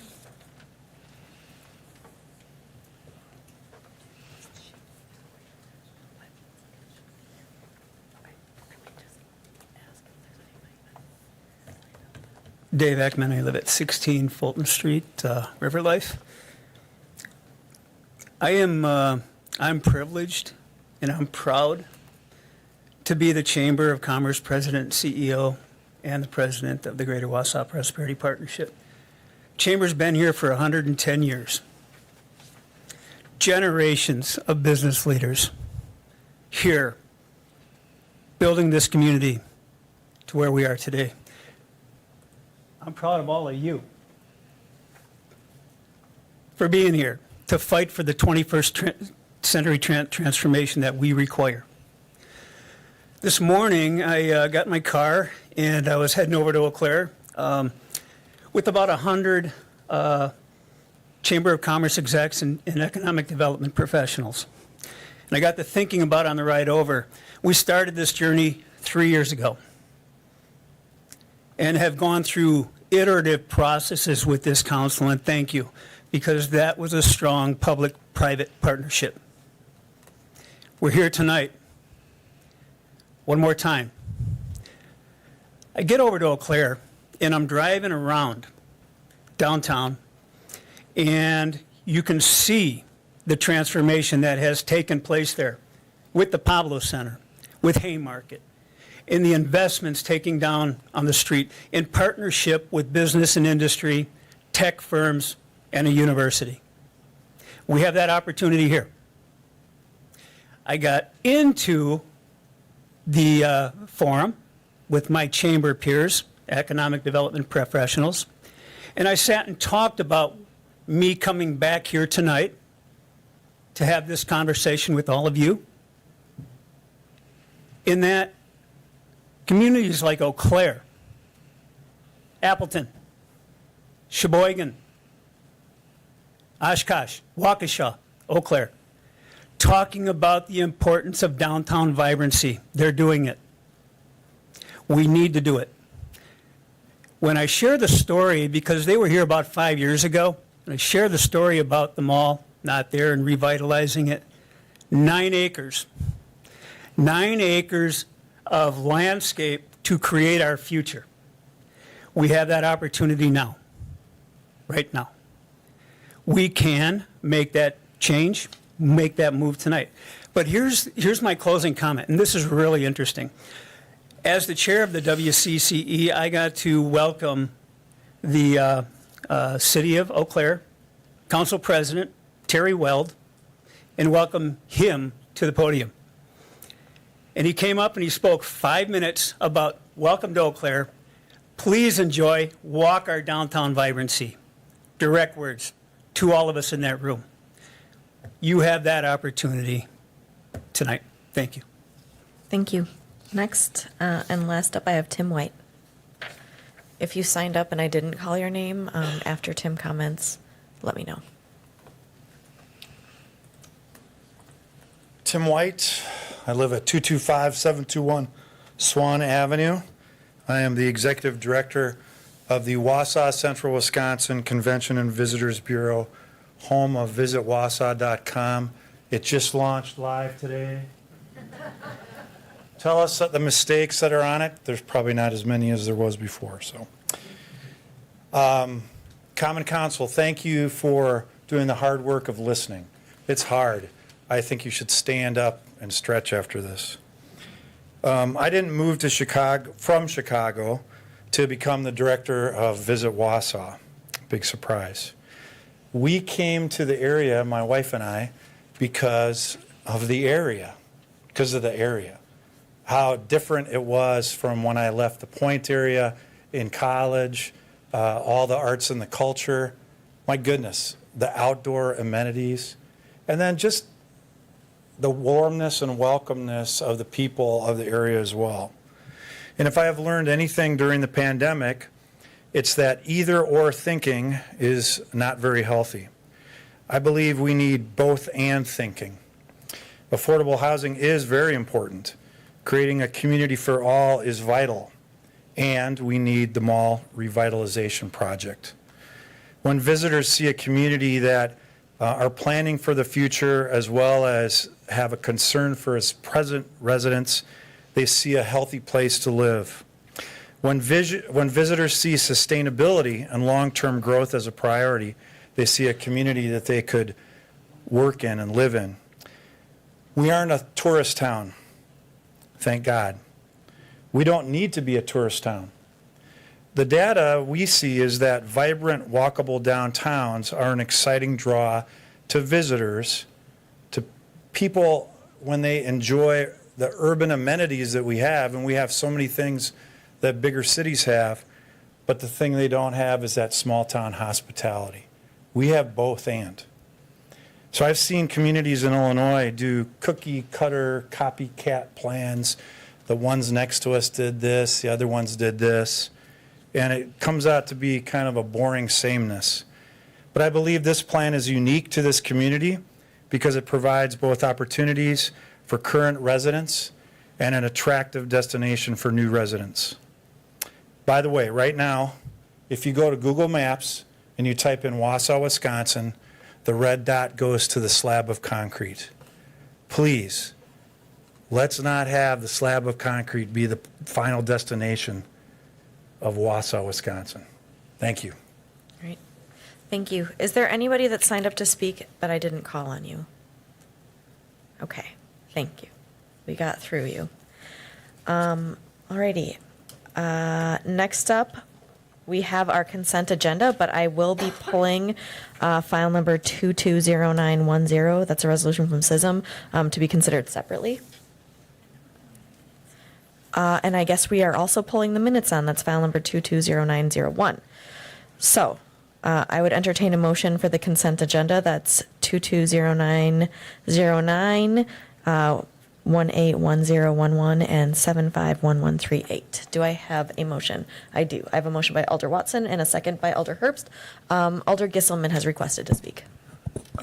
I thank you. I noticed that in the packet today, the minutes are not included. I know that they were pulled, but in prior, even though they were placed on file, I think in prior city council packets, the minutes were attached to the packet, and I would think that in future that the minutes, so that they are public, so that the public can see exactly what transpired, I would urge the minutes to be included in the packet. Thank you. Sure. So we've removed them, and we can talk about that separately if that works for you. Okay. Anyone else request to speak on this topic? All right.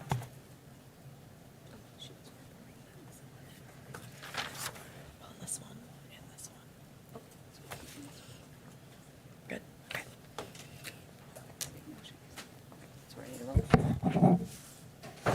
You may begin voting. Motion passes 9-0. Alrighty. So next up, we have the minutes, file number 220901, minutes of the previous meeting, 9/13/22. Actually, the minutes are not ready for this meeting, so we would just vote on We're pulling those. it completely, so we'll have it at the next meeting. Alrighty. So now separately, we will consider, but before I entertain a motion, I would like the city attorney to mention what we're doing here. But it's file number 220910. It's a resolution from CISM approving an easement agreement with Matthew Aschenbrenner and Kristen Aschenbrenner adjacent to 1100 Highland Park Boulevard. Thank you, Mayor. In consultation with Tara of our attorney staff, who staffs the SISM committee, we felt it was prudent to pull this item from SISM from the consent agenda, and she asked that I provide some clarification in the spirit of transparency in the event any of the committee members' votes were based upon a mistaken assumption. I am to understand that the adjacent property owners, or that these property owners adjacent to our right-of-way inquired about a building permit and were told they could not build there because it was dedicated public right-of-way for Adams Street. The improvement of the right-of-way was then reported after the fact by a neighboring neighbor to the Zoning and Inspections Department. If this previously dedicated right-of-way to public use were vacated, our preliminary research shows it would go to the owners who have occupied the right-of-way entirely. The neighbor whose consent would be required for the vacation is the one who reported them and has indicated objection. Therefore, with the knowledge that the improvements occupy nearly the entire right-of-way, which is why your packet was updated with a new map, I believe, the minutes sort of indicated that it was acceptable because it was thought that it occupied only a tiny part of the right-of-way, and really it's almost the entire public right-of-way. So we wanted you to see that. Therefore, with the knowledge that the improvements occupy nearly the entire right-of-way, would your recommendation be the same? Would you charge then for that easement, or would you change your mind about granting the easement? Tara also made some recommended changes in the best interests of the city to the easement document itself by limiting the improvements to what has already been built there, requiring its removal if the city should terminate the easement for any reason, and requiring insurance for their activities in the right-of-way. So thank you for letting me say why we asked that that be pulled from the agenda, and if anybody has any questions, let me know. Otherwise, you can move to approve it, vote against it, vote for it, or refer it back. There's a number of options. Okay, so I do have a motion and a second from Alder Rasmussen and Alder Henke, and multiple requests to speak. I'm going to acknowledge that we have a motion and a second, and Alder Rasmussen, you can speak. Thank you. Part of our discussion also in the SISM committee was that in granting the easement, I believe our intent was to allow for the structure that had already been built, but then be clear with the homeowner that they were not to be building additional things there. Obviously, the easement was for what was placed in the right-of-way, understanding also that there was no intention by the city when putting this property on the official map at this point to extend any street or road through there. And so the easement that we would need is for utility access. And so with the caveat that they would have to remove the structure at their own expense if the city needs to get in there to work on the utilities. That's why I was content with letting the easement pass. And so if they, at some point in the future, need to take it down, that would be certainly at their cost, and they would have to understand that as part of the acceptance of the easement. So. Okay, thank you. Alder Denny, I see that you have, would you like to speak? Well, so are you looking to send this back to SISM for further clarification on these points that? I'm not making any recommendation. I'm just pointing out options that you have. I just wanted to make it clear because from the minutes it appeared that it was not objectionable because it was such a tiny part of the right-of-way when in fact it's the entire right-of-way. So Tara just wanted me to make that clear, and so it's really up to you folks what you'd like to do. I'm not recommending anything one way or the other. Just making that point clear. That's why we updated the packet with the new map. Alder Larson. Thank you, Madam Chair. This was kind of one of these things where it's a very uncomfortable thing because I feel we discussed that this is in SISM that it's neighbor against neighbor, you know, and it's a tough decision to make, and now that I guess I would like to make the motion to send this back to SISM. Okay, so we do have a motion and a second on the table. If we have an alternative motion, I guess we would have to vote that first one down, maybe? Sorry, now we're getting into the To mesh. table or refer back to SISM? Are you moving to refer it back? Yes, ma'am.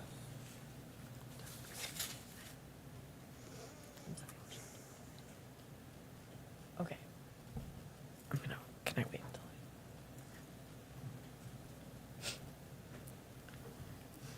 think we have to take it up now, don't we?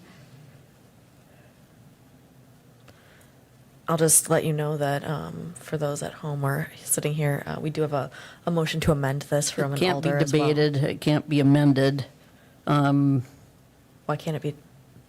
You do need a second for it, but it can't be debated. So if he's moving to refer it back, Does that supersede the current motion on the table?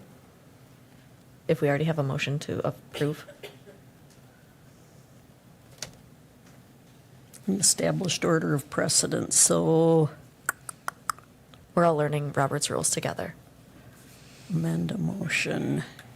Point of inquiry, could the motion be withdrawn by those who made it if, The original one? correct? I think so, if both are in agreement. It could be. We also have a pending motion to amend.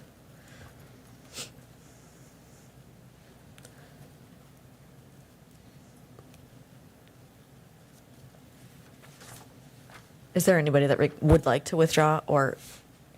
Well, with regard to the withdrawal, since I made the motion, what would we propose that the SISM committee would do that can't be done here? I mean, the committee was asked to either approve it or not, and we did.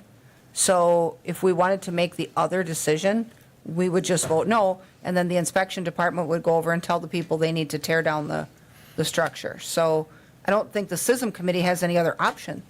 I mean, there's nothing that we're going to do other than send it back, right? So before I withdraw, I guess I want to know to what end. Right.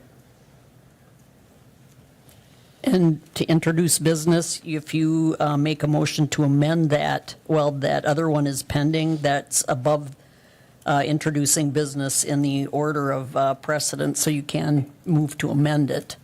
Okay. I'm just trying to keep track of the folks who've requested to speak before the motion to amend has been made. Alder Henke, I have you next. Oh, thanks. Thanks. I guess I was under the understanding that the insurance would be taken out on this and all the stuff you mentioned. They will. Yeah, I during SISM, that was part of my understanding. Thank you. Okay, so at this point, we have, was that before? No. Okay, so at this point, we have a motion by Alder Denny to amend.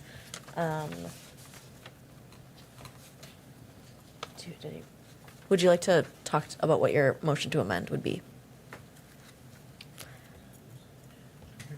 I think that was Lou Larson. Oh, it says when it was an accident. Okay, so we're gonna ignore. Do you have a motion to amend? We're just going to ignore it then. We don't have a motion to amend. I would like to His motion to send this. refer back. Okay. Motion to All refer right. this back to the SISM committee. All right, so that's a separate.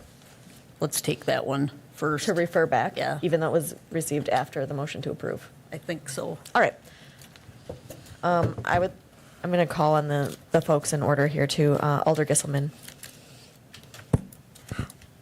Well, I will second the motion to send back to SISM. I think there was enough new information presented to the city council as well as to the members of the SISM that we may want to just take a look at this in a refreshed mind, just so that we get the story straight with regard to the map as well as getting the story straight from legal.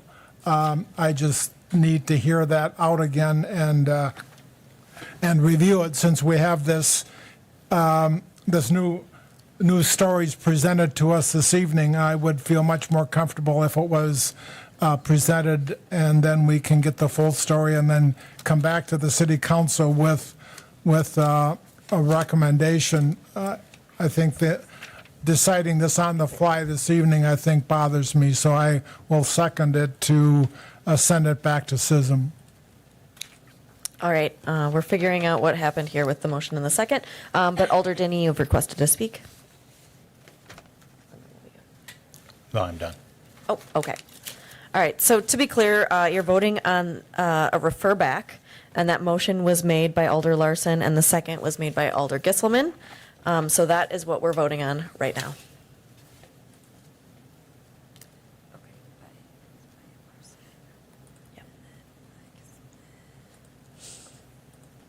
You may begin voting.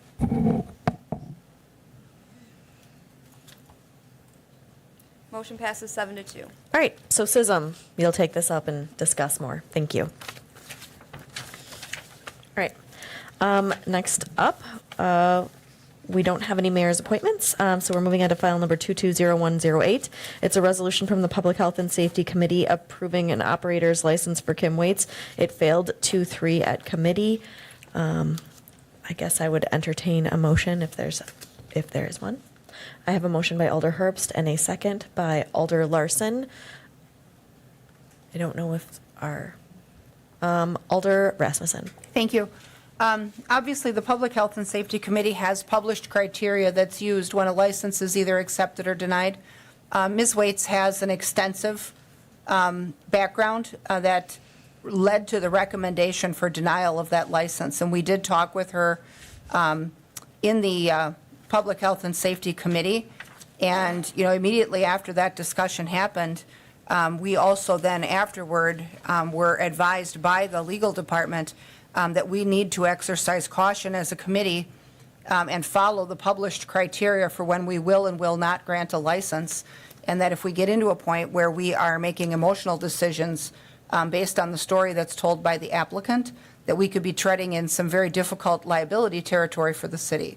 And so there was legitimate reason for the police department to recommend her denial. We asked Deputy Chief Barnes at the meeting if he had heard anything that had changed his recommendation, and he had not. So their recommendation to deny stands. She also had the option to appear tonight and speak to you, and she chose not to. So I would encourage that we uphold the recommendation of the committee and deny that license. Thank you. Thank you. Alder Larson. Thank you, Madam Chair.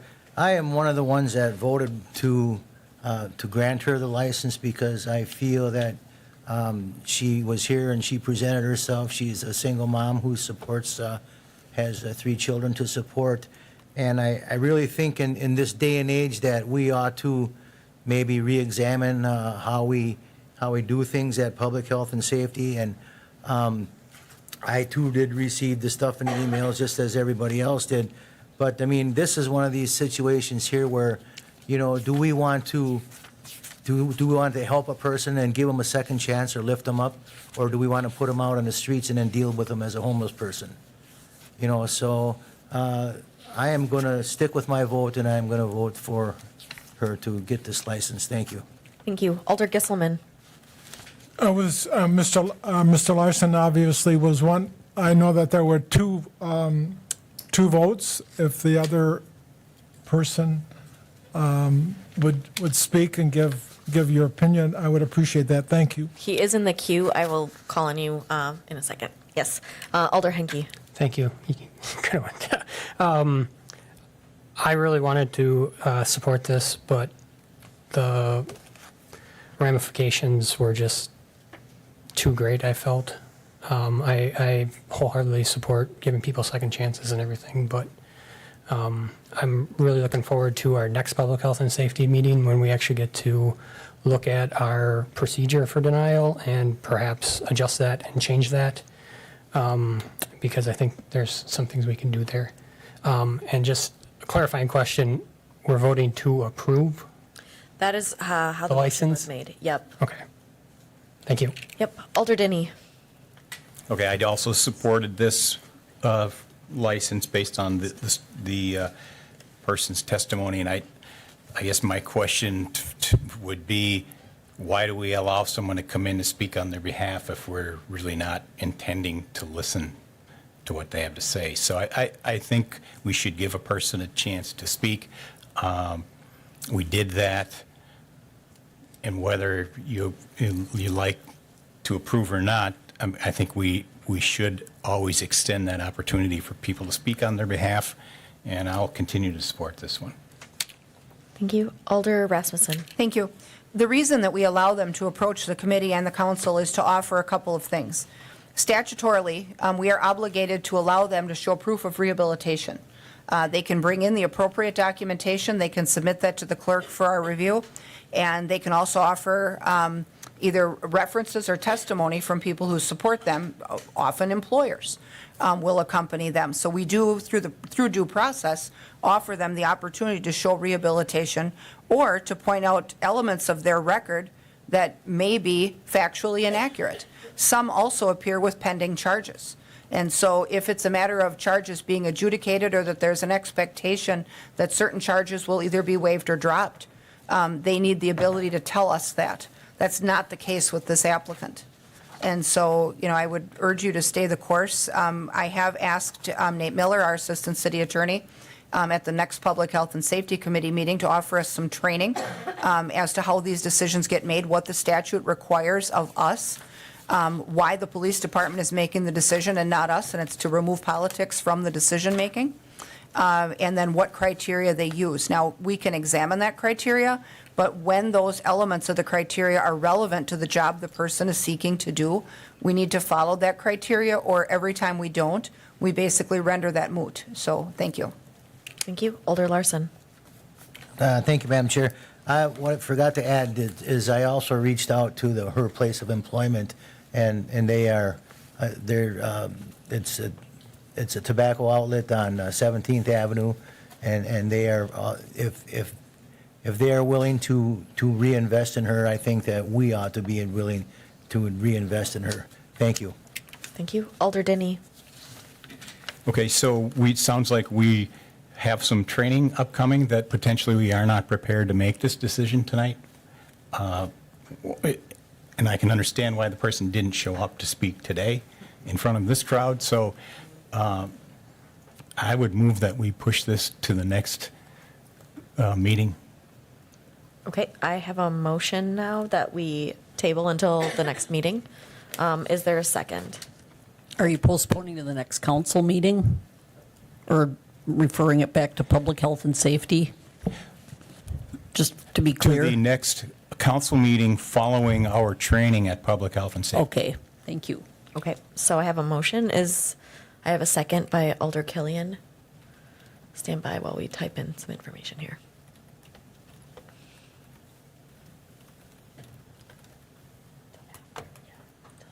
Whatever, you know what it is, right? Okay. Alrighty. Just kidding.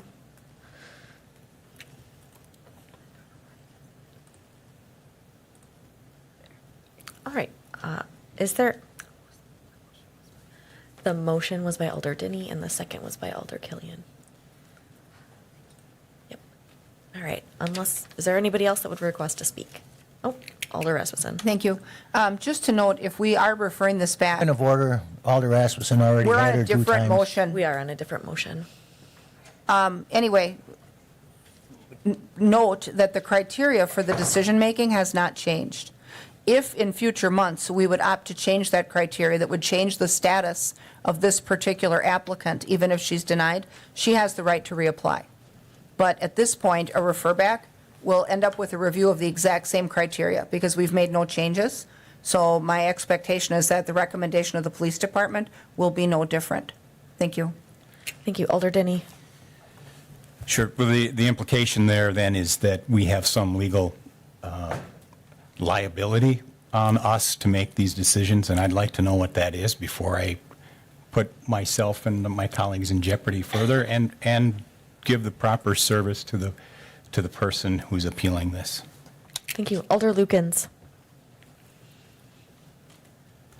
So I am not on public health and safety, but I have read over all of this. And I guess I would agree with Alder, no, I can't remember. Think of your last name. Yes. Hanky, sorry. It's been a long day. That I too would like to always want to help people. I mean, those are the professions I've been in and continue to be in. I also, looking at the reasons that the police department gave, and for someone, the issues that this person has been involved in, and if there has not been proof of rehabilitation, it just seems to me that that's really, that there's a risk there, that there's a liability there. I've worked in these areas a lot, and my concern is that, maybe maybe are there other resources, are there other programs that this person could seek in other lines of employment? But that just, to me, seems to be very risky. So I guess I would vote against postponing it. Okay, thank you. That's all I have. So as a reminder, what we're voting on is to refer this back, or not refer this, to table until the next council meeting. You may begin voting. Motion fails 4-5. Alrighty. So we're going to vote on this tonight. Is there any further commentary on this? Alder Killian. Thank you, Madam Chair. I think, one, we have to realize the weight of these potential decisions, and in this context, it appears that it is the person's job, and without such a license, that job will be lost. And it does seem that there were some recommendations made by the department and discussion in committee. However, words tonight like liability were invoked and other legal terms, and perhaps that is accurate tonight, but I have seen these terms invoked in the past in this chamber, and they turned out to not be accurate, that they influenced decisions, and had we had more legal opining on them from our professionals here or third-party professionals, we would have perhaps had a more informed decision. So because that was invoked, I would like to see a legal opinion before we essentially take an action that is going to result in somebody losing their job. Thank you. Okay. I don't know if we have the opportunity to procure a legal opinion in the next 10 seconds.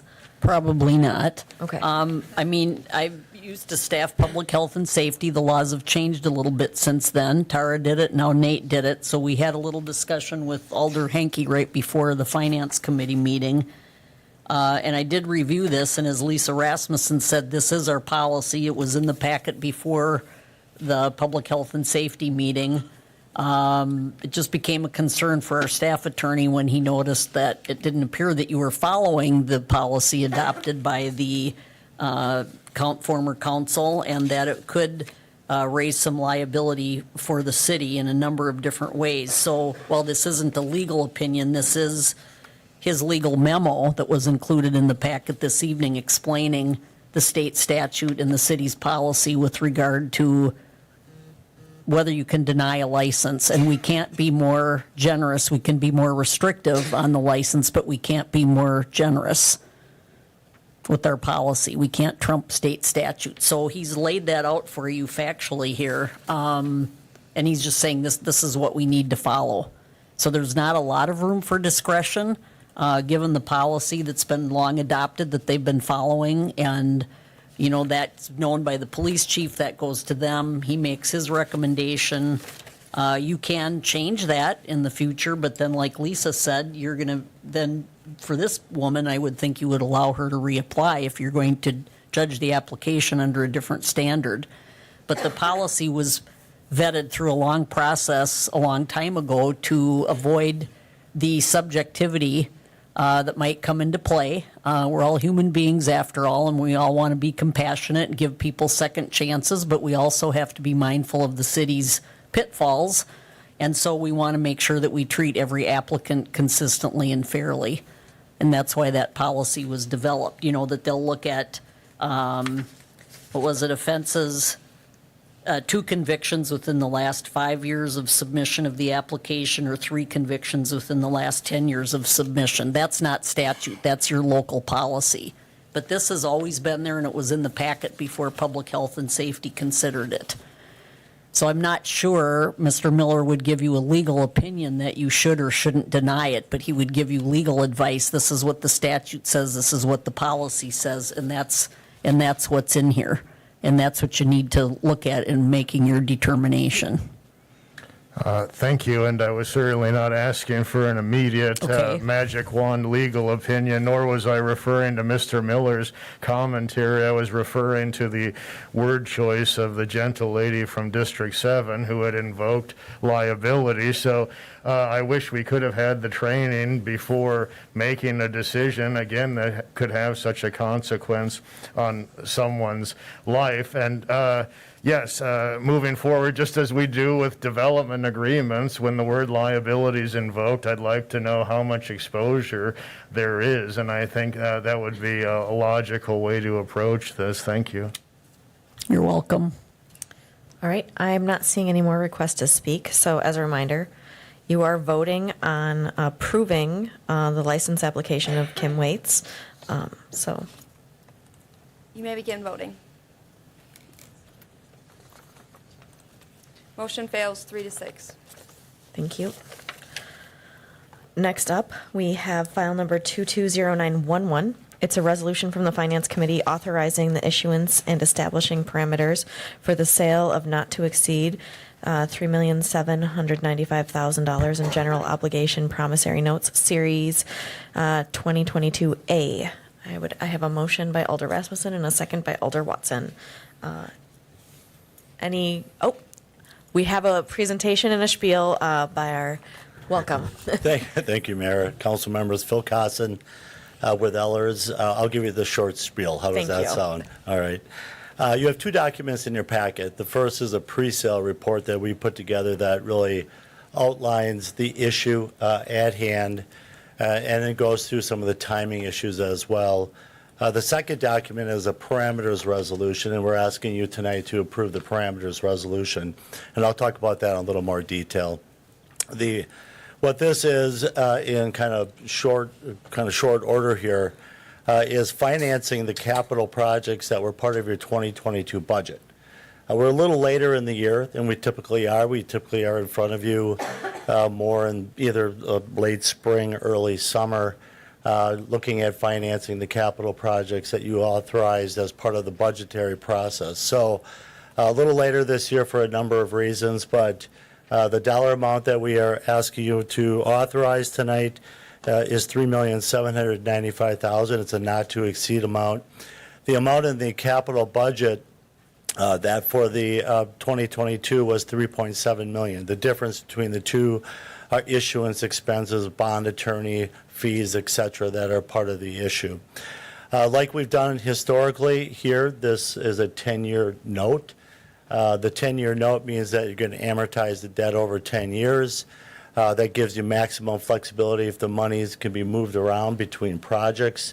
That it's not kind of in silos where you have to spend the money on a specific project and a certain dollar amount, but you have the flexibility to undertake the projects. Most of this is DPW related projects, and what we're proposing is we have always done with the city is to do a competitive bond sale. So on a specific date, and we're going to be October 20th, as we're going to be looking to sell this, we're going to take bids from local, state, regional, and national underwriters and banks, and then compile that information and bring the final results to you for final approval. We have, in this document, we have also provided some information on the city's bond rating. The current bond rating is AA3 by Moody's. We'll have to go through the rating process with Moody's, meaning we'll set up a phone interview with them. City staff will be part of that. We'll rely heavily on city staff as part of that phone conversation with Moody's. So there'll be a revised Moody's presentation, credit rating that'll be part of this as well. In addition to that, we'll be preparing what's called an official statement, which is like a prospectus on the city that we use to sell the bonds, in this case, the notes, on behalf of the city. We also, when we put this together, always are looking at kind of the financial impact of doing the capital borrowing. And you'll see there's a schedule later on in that pre-sale report that shows not only the existing obligations of the city, but what happens with the debt service levy when you take into account this new issue. The city's practice has been to have a debt service levy of not to exceed $4,123,000. I know that by heart because I hear it often. And our goal here is always to make sure that the debt service levy stays at that number or lower. And as a result of that, what happens is that your tax rate for debt actually is dropping on an annual basis. And that would be the case here as well. That's what we're targeting in this case. This is a parameters resolution. And so we've done parameters resolutions with the city over the last couple of years. And so as a parameters resolution, what you're adopting not only is a resolution to give us permission to proceed with this financing, but it also says that as long as certain parameters are met when the final bids are received, then the award is made just by staff authorization as opposed to full council approval. The parameters that are in the resolution that were prepared by Quarles and Brady, who's the city's bond attorney, are really, there's 5 parameters, and most of them center around kind of the bidding parameters that are established when you issue debt. One is a not to exceed, as I mentioned, $3,795,000. So we can't exceed that amount on the winning bid. The second is a maximum and minimum bid. Those are parameters that we establish to try to provide flexibility and try to garner as many bids from different banks and underwriters. So those are more technical in how different banks and underwriters will bid. The fourth is really probably most important, and that is that we can't exceed a maximum true interest cost of 4.5%. Rates have gone up substantially. We have a bond chart in here that shows that, and they continue. We did have a bond sale, a note sale today for City of New Berlin. They're AAA rated, non-bank qualified. We think it's a pretty good comparable to what we would expect to see. That came in at about 365. So we're looking at a parameters not to exceed 450. The market still has the ability to move a little bit, and we're still able to issue the debt. However, if we get to a situation where rates continue to move substantially and that 450 isn't realized as a maximum bid, it'll be rejected, and then we'll have to go back through this process at that time. We don't think that'll occur even with the rate adjustments that we have seen. And the final parameter that's in here is that we can't move maturities around more than $100,000. Again, that's more of a bidding issue of concern for the different underwriters that are bidding. We also, in here, also put together a analysis of your outstanding obligations. At one point, prior councils were kind of wrestling with this issue of how much debt do we have outstanding. And at one point, there was a period in time where you were over 50% of the allowed borrowing capacity. You're well under that now.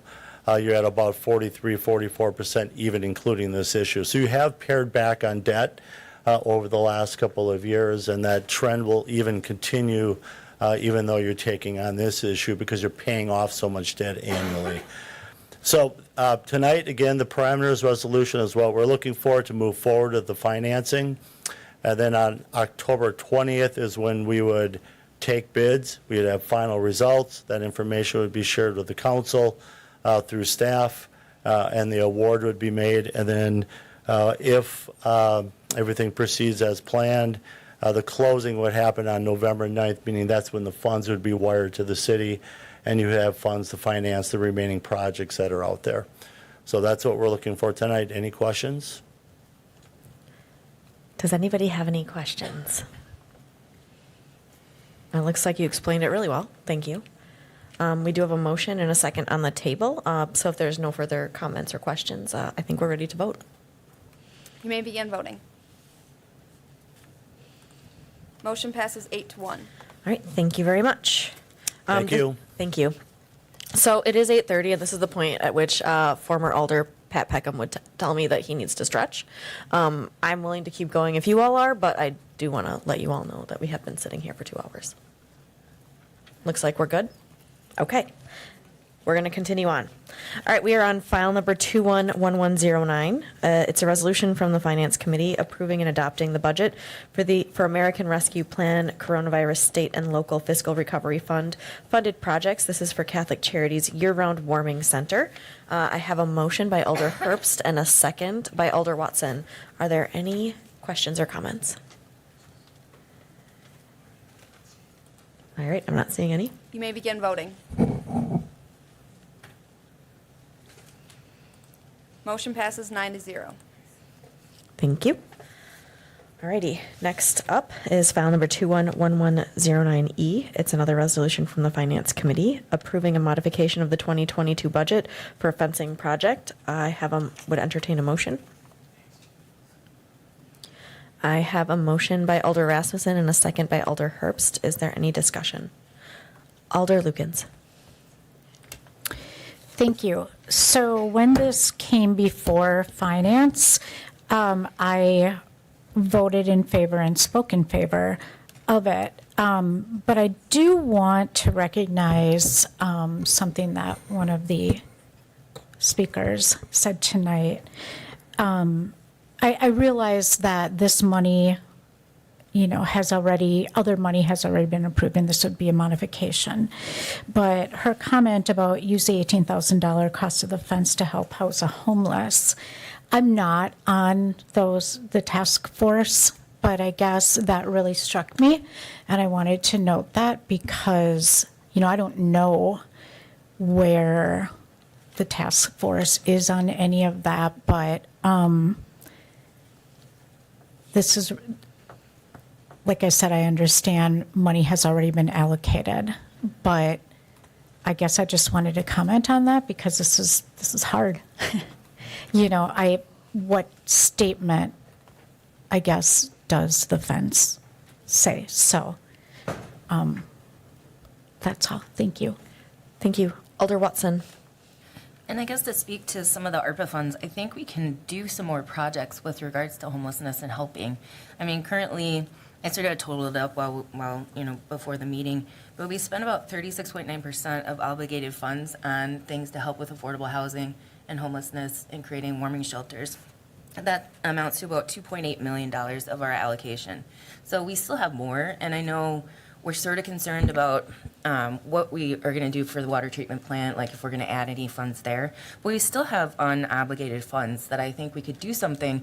We just need to partner with staff to write up those requests. I think that's the thing. And we need ideas. And I think that's the other trick, too, is what do we do that actually can help? And there is a cool database on I was just looking at it too on the brookings.edu that sort of shows just what other cities have done across the country on ARPA funds, specifically for homelessness. And there's some that have transitional housing, and there's some municipalities that are larger than us, so they have way more funds than we do. But I think we can mimic and maybe borrow some of these things and recreate those in our community.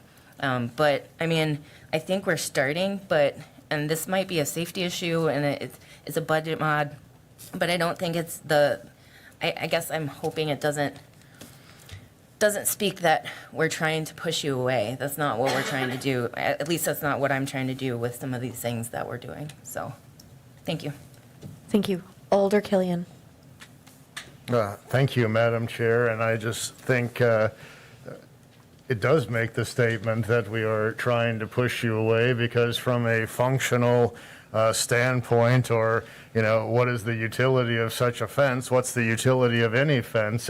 Usually the function is to keep something in or to keep someone or something out. So I think those are the two options. And so it does make that statement, and that is not to mean that we're not compassionate about these issues, but I think the hard and the fast of it is that's exactly what this does. And just because the project may have been approved. I think adding additional funds to it or modifying the budget to further it, there's no expectation, or there should be no strong expectation that just because something is approved, you give it more money. In fact, the quickest way to kill something is to defund it. So I would say that in this case, if those there are individuals on the council that have concerns about what this will do, what statement it will make, and the optics it will present, then I would encourage those who feel that way to vote against giving more money to this project. Thank you. Thank you. Alder Rasmussen. Thank you. We had asked also about the timing of this project, though, last time we considered it, and we were told by the Public Works Director that before this project would proceed, that the 24-hour services for the unhoused population, as well as the night shelter year-round versus only in the winter, would both be stood up prior to this taking flight, because this project is not ready to go before the construction season ends this year. It's actually targeted for spring. And so we understand that the CPC campus and these new services should be in place and activated before this fencing project would move forward. And one of the things I said at our last meeting, and I will stand by, is as a community, we need to stop being okay with the bridge shelter as an option. It is not okay, regardless of season, to let somebody live underneath a bridge. And so for the first time in 10 years, as a city and as a task force, we're moving forward with real solutions. We have an outreach coordinator on staff who's working every day to get people to a better place. We have approved, like Sarah said, a large percentage, a sizable percentage of our ARPA allocation already for options. And so I've sat through an awful lot of coalition meetings, and I've sat through an awful lot of task force meetings where a lot of well-meaning people sit around the table and talk about solutions, but then we all walked out for years wondering what those solutions were. And in many agencies, measurable outcomes need to be one case at a time, and the problem was always growing faster than that. This is the first time that we have forward progress on solutions that matter and options that can get people from a bad place to a better one. And so, whether we like the optics of the fence or not, the living under a bridge just needs to not be okay. And so as we create solutions, and like Sarah said, we have the option to do more things and partner with our community to do bigger things, that all can happen. But this project has already been planned, and it's certainly set to take place after the other options are open. Thank you. Thank you. Alder Lukens. Thank you. I wanted to add that the reason I voted in favor of it at the Finance Committee meeting was for safety, because I realize that oftentimes with people that are homeless, there are lots of other things going on, mental health, self-medicating and things like that. And so my concern, just wanted to make this comment, was definitely for safety. But I guess I also want to thank the committees, the task force, for all the work that they've done. I'm glad we're moving forward. So if this project isn't going to move forward right now anyway, can this be postponed? Or I guess we have the money, but could that be held? I guess what I'm wondering is exactly what she said. Could that money be used towards something else to help? That's what I'm wondering, in another way, rather than a fence. Okay. I think I have 3 more people who requested to speak. But if there's an option to answer that question, I would entertain it. Alder Herbst. Thank you, Madam Chair. I just wanted to say that I definitely do approve the budget for the fencing project, for the simple fact that Alder Rasmussen and Alder Lukens has pretty much said what I was thinking and wanted to say. It really is for the safety of these people, and hoping that, like Alder Lisa said, that we can get them from a bad place to a better place. I just can't even fathom someone huddled up, struggling in the winter months under a bridge. We have to do whatever we can to get these people in a better place. Thank you. Thank you. Alder Gisselman. Yes, thank you. I will vote against this. I feel that this is not a solution to the homelessness issue. I think that, well, granted, we are moving great stride. Well, not, we're moving ahead. I don't want to say great strides because we're not. And I think that no matter what the population of the new facility will be, there's going to be homelessness people in this city. And I think that we, by fencing, and I think that wherever you're going to be along the riverfront or wherever, homeless people are going to find a place to be. And I think this fencing really is detrimental to any kind of a solution that we're trying to put a human face to. I think we just have to try harder. And I think that, like I said, this is not a solution that I think that we should be proud of. I think there are other ways that we should be moving forward, and I think we should be working for those instead of putting up fences that just are not a part of the solution. Thank you. Thank you. Alder Denny.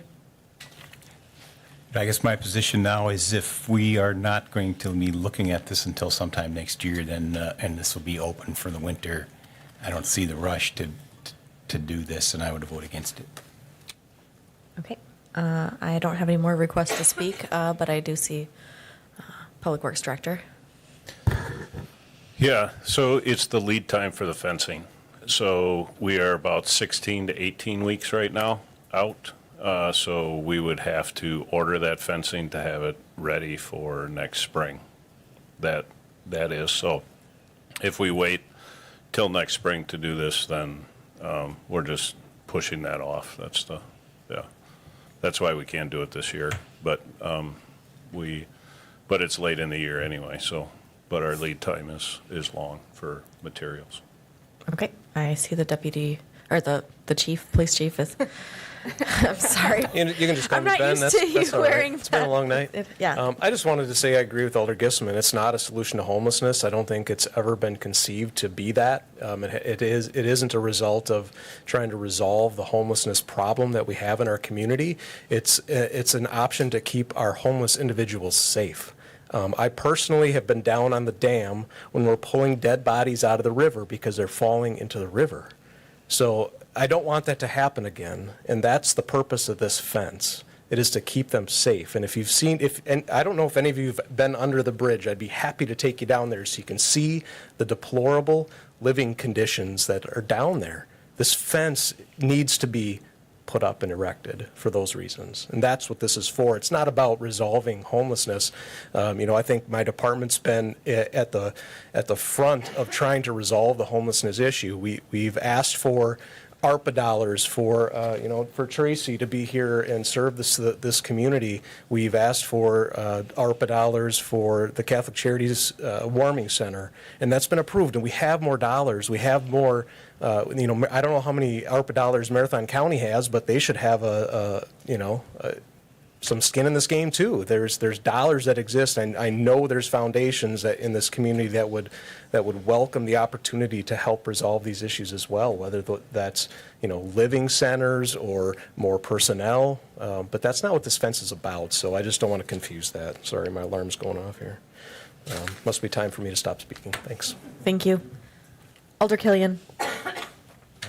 Thank you, Madam Chair, and I would agree with the chief on Marathon County's responsibility, and especially in terms of health and human services. And we have discussed many times in this chamber that the municipality currently is not set up departmentally to handle some of these issues. And again, we see the county making poor decisions on human services issues like the clubhouse, while touting how fiscally responsible it is. Well, I would say that throwing our own people under the bus is not a good strategy of fiscal saving. So yes, I would like to see that too. And it'll take 16 to 18 weeks apparently. Let's make sure, and we have empowered the police now with a new role and staff member. Let's make sure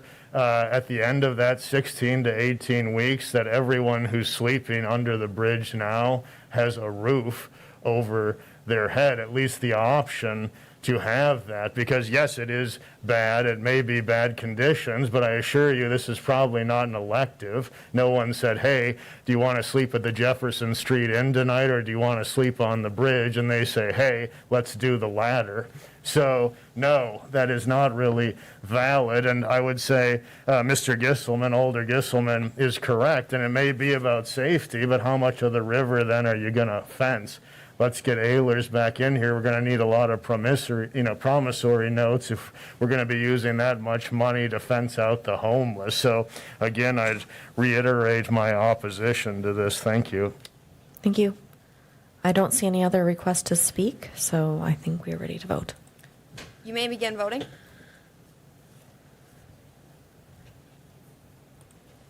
Motion passes 5 to 4. All right, thank you very much. We're now moving on to file number 211109F. That is a resolution from the Finance Committee authorizing the Wausau Police Department to accept the award of the Wisconsin Department of Administration grant and execute a memorandum of an agreement and incorporate the grant in the 2022 budget. I have a motion by Alder Watson and a second by Alder Herbst. Point of inquiry. Okay. Was the last item a budget modification? Does that require a 2/3 majority? Yes, budget modifications do require a 2/3 vote. Of the total body or those present? Total membership, not of those present, so that would not have passed, correct, clerk? That's definitely not 2/3. Correct. That would have failed then. Yeah, it would need 8 votes in Excellent. favor. Thank you. Okay. So we're still on item number, the Wausau Police Department accepting the award. We have a motion and a second. Are there any questions or comments?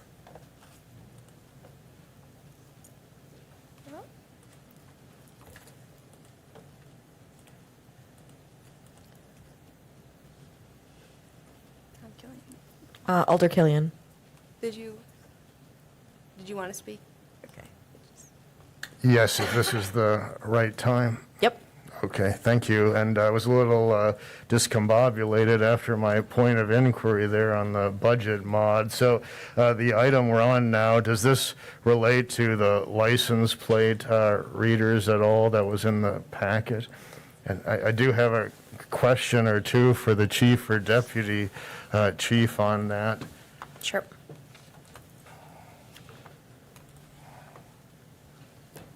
Hi, Chief.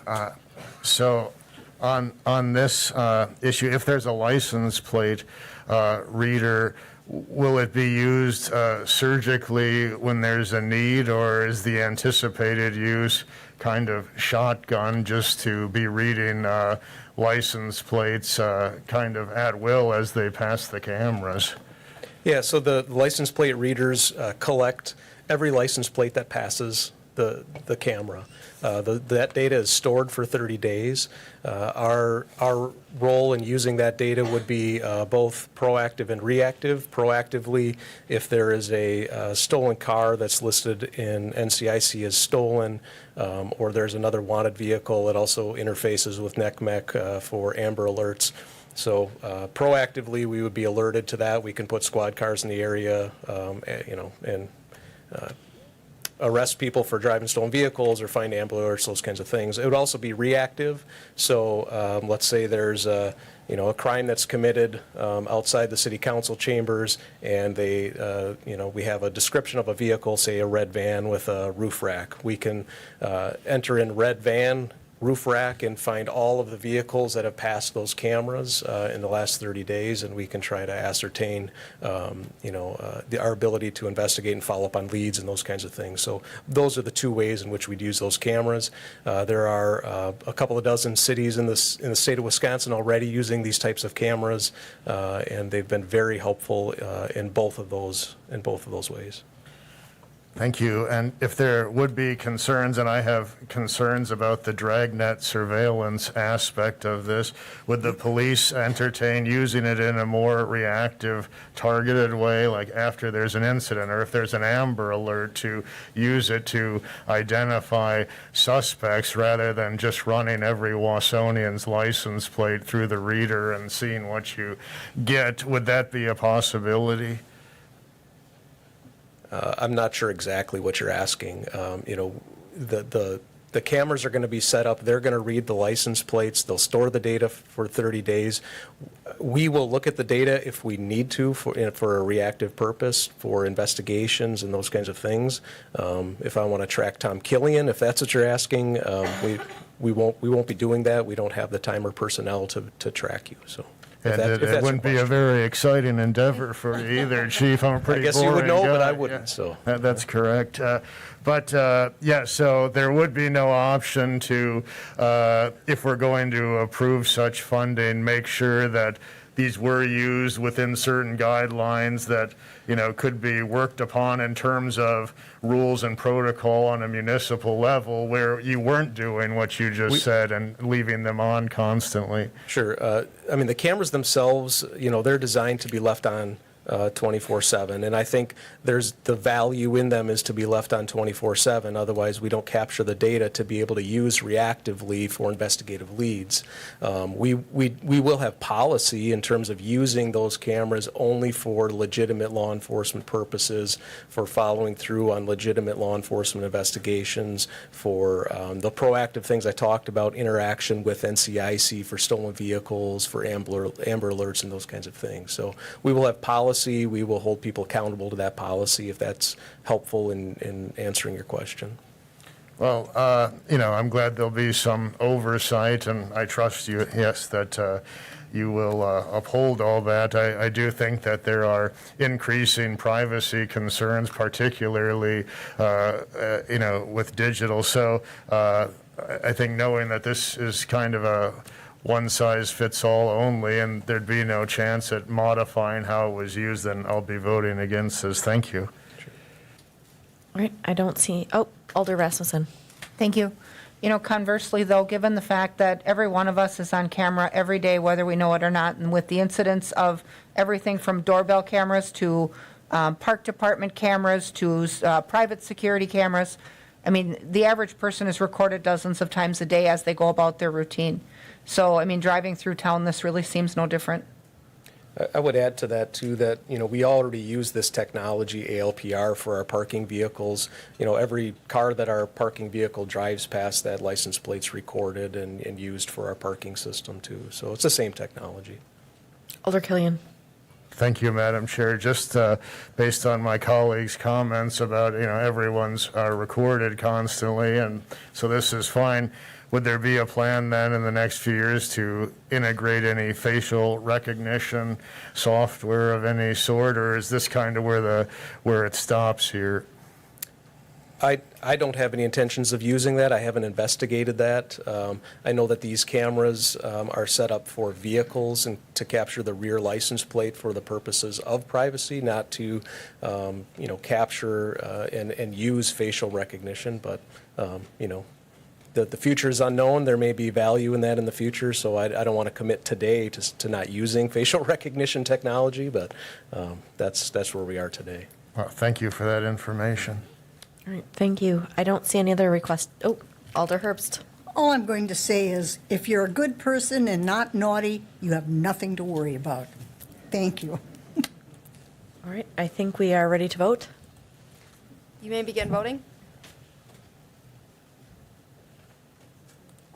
Motion passes 7-2. All right, thank you very much. We are now on to file number 120217. It's a resolution from the Human Resources Committee. approving a selection of Gallagher and Company for market salary survey and a master agreement for professional services. I have a motion by Alder Herbst and a second by Alder Gisselman. Is there any comment? I'm not seeing any. You may begin voting.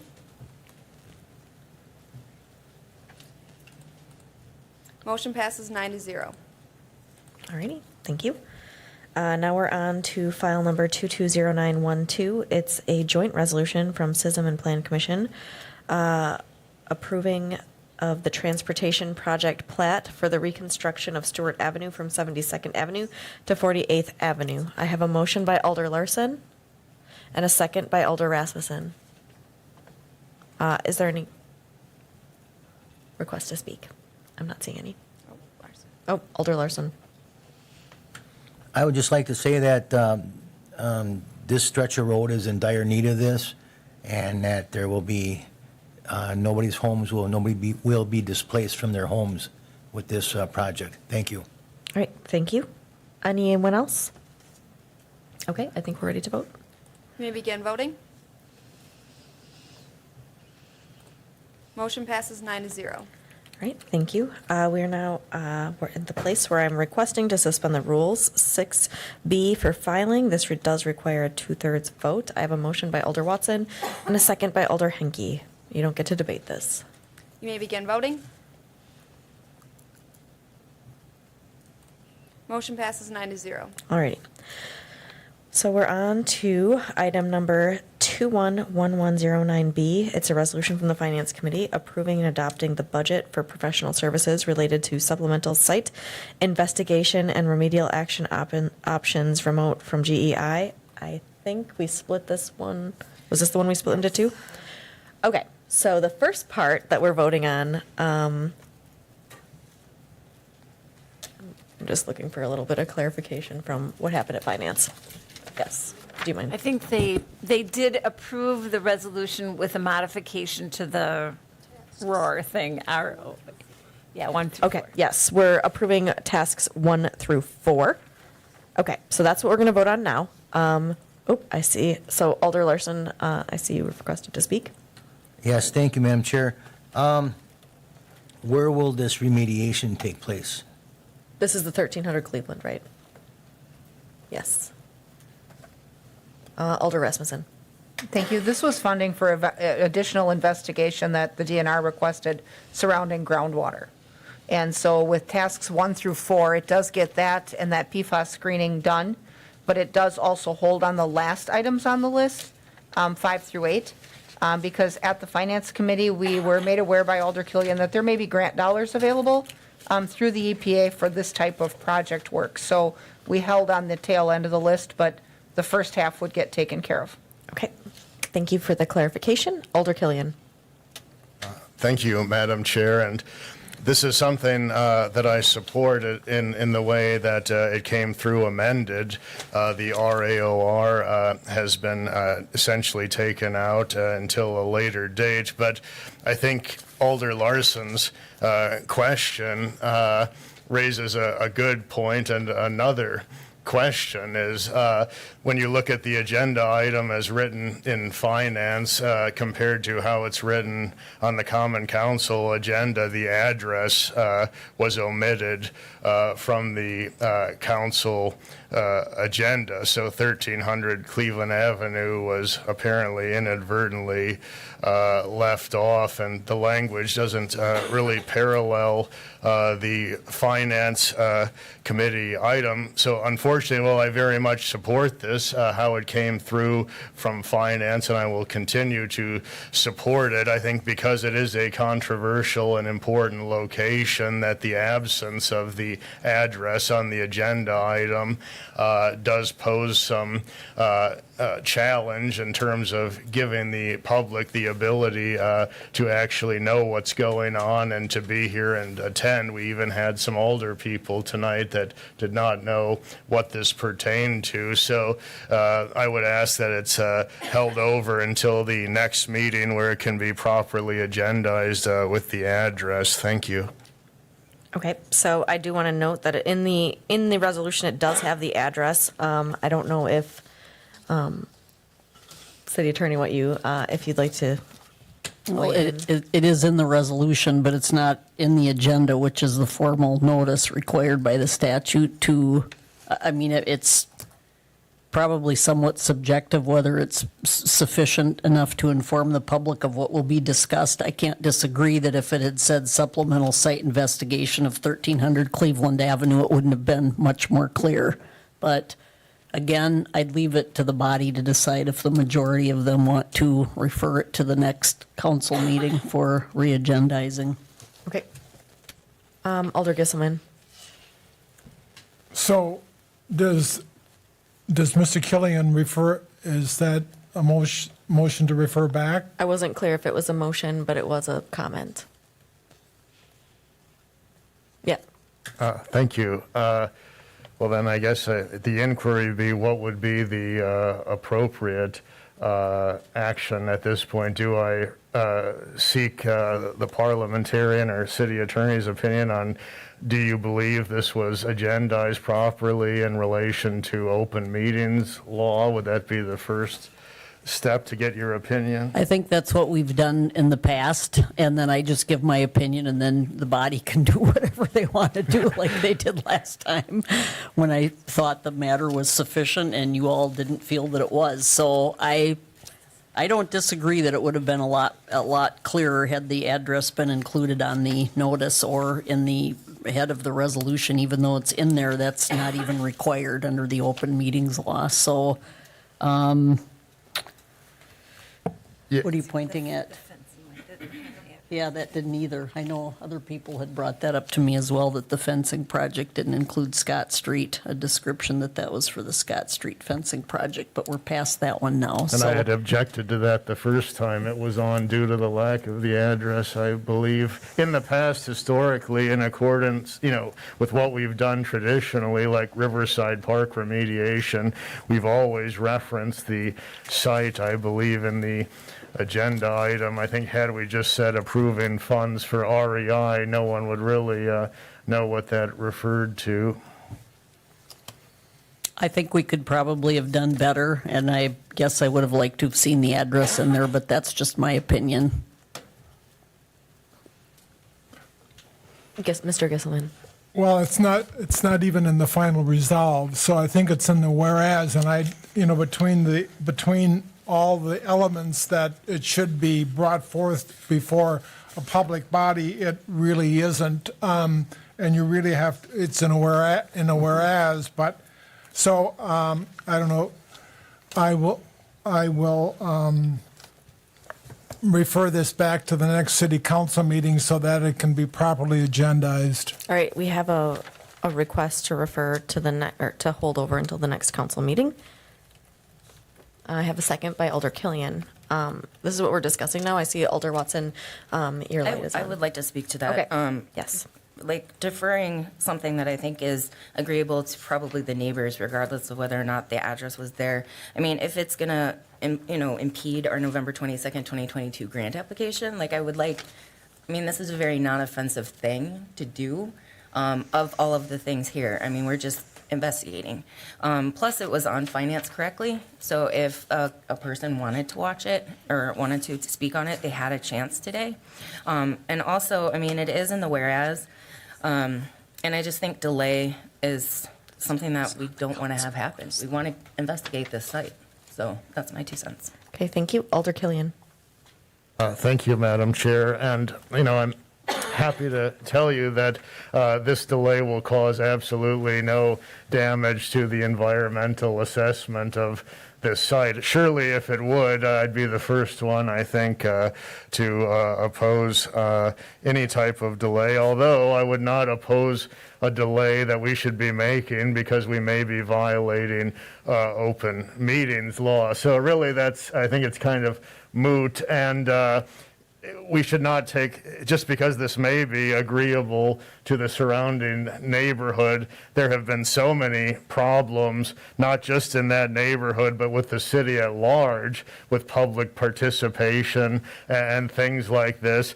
You know, just a block away from this location, homes were illegally acquired by violating the Uniform Act. So we need to take this very seriously. And no, just because I support this, I do not want to just push it through without proper notice to our citizenry. So no damage would be done here with a delay, but there would be benefit to our reputation in upholding notice to our citizens. Thank you. Thank you. Alder Lukens. Thank you. So I just want to clarify then, because my concern was the same as Alder Watson's. So if we delay, so because I would also like it to be, you know, agendized correctly and for public, you know, for the public, but it will not affect a grant application then? That was my concern. So I don't know if I can ask you, or that was my concern. Otherwise, I'm fine with delaying it unless that puts the grant application at risk. Thank you. Thank you. Alder Watson. I guess my one question too is about this is this packet was 300 pages, and I thought we've discussed recently about trying to make it a little more transparent for the community. And I think if this had been a little bit more succinct, it might not have been so unclear. But then I also wanted to clarify, Attorney Jacobson, did you think it's too? Do you think it's aligned with our agendizing, or do you think it is too unclear? I think it's vague. That's just my opinion. You can all do what you'd like to do, but now you've got a motion on the floor to postpone it to the next meeting, which is debatable, but you will have to vote on it. You got a first and a second, so if they don't want to. We have a first and a second. Yeah, or hold it or postpone it to the next meeting. The then motion it'll on the come to floor a vote. that we're talking about right now is to delay it until the next council meeting, which I believe is the 11th, 10th. It is October.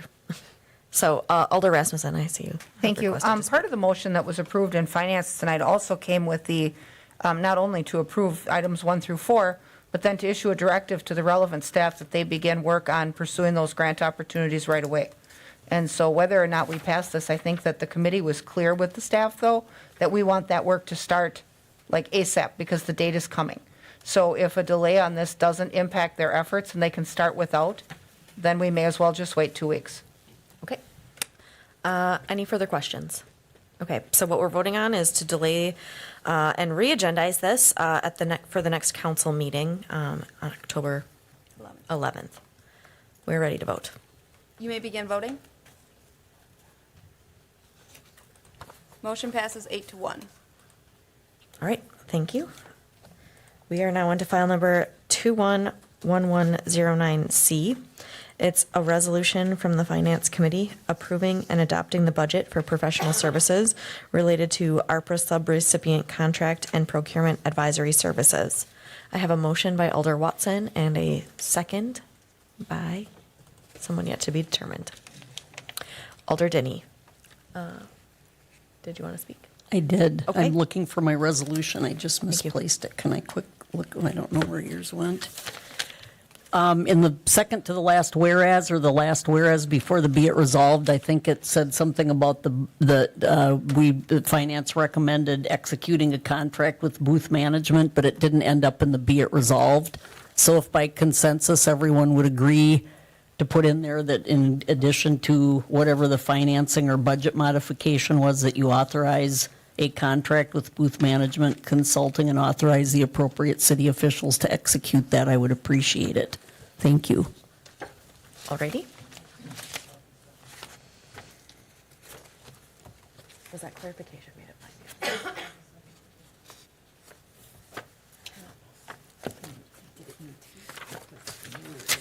Okay. Is there any objection to including that clarification? I'm not seeing anybody. Modify the budget. Okay. Any comments or questions? I'm not seeing any. You may begin voting. Motion passes 9-0. All right, thank you. Oops, sorry. Okay, we're now on to file number 211109D. This is a joint resolution from Finance and HR, authorizing the Wausau Fire Department to accept the award of the Federal Emergency Management Agency, FEMA, Staffing for Adequate Fire and Emergency Response, also known as SAFER grant, to add 9 additional full-time firefighters to the fire department roster for a 3-year period beginning in 1/1/2023. I have a motion by Alder Rasmussen and a second by Alder Watson. I would invite the fire chief if he would like to say anything about this historic opportunity here. Good evening.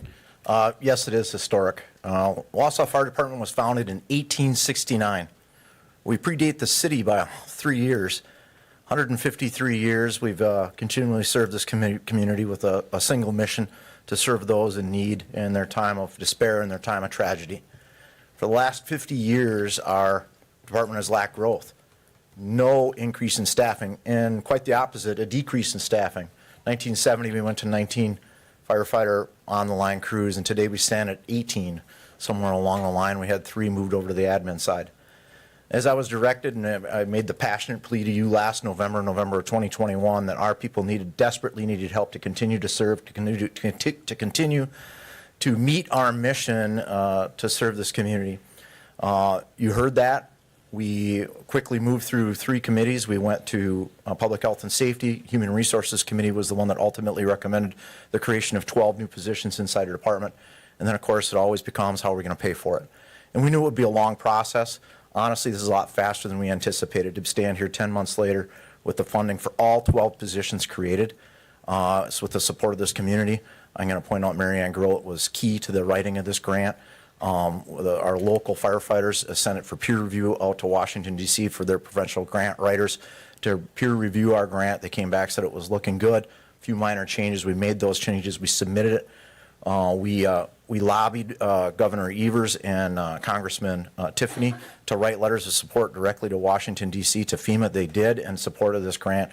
And this is an incredibly historic moment for us. 1,600 applicants across the country. They anticipate to make about 500 awards. We're in competition with cities that have slashed firefighters just to get ready for this grant, to take advantage of these grant monies to backfill cut positions. We're using it to expand. I think it's a great night for it, as we are about to celebrate a very historic vote for our downtown district to now have in place the proper infrastructure and personnel to protect that as we do our city every day. So I urge you to vote in approval. Any questions? Thank you. All right, I think we're ready to vote. You may begin voting. Motion passes 9-0. Thank you. Thank you.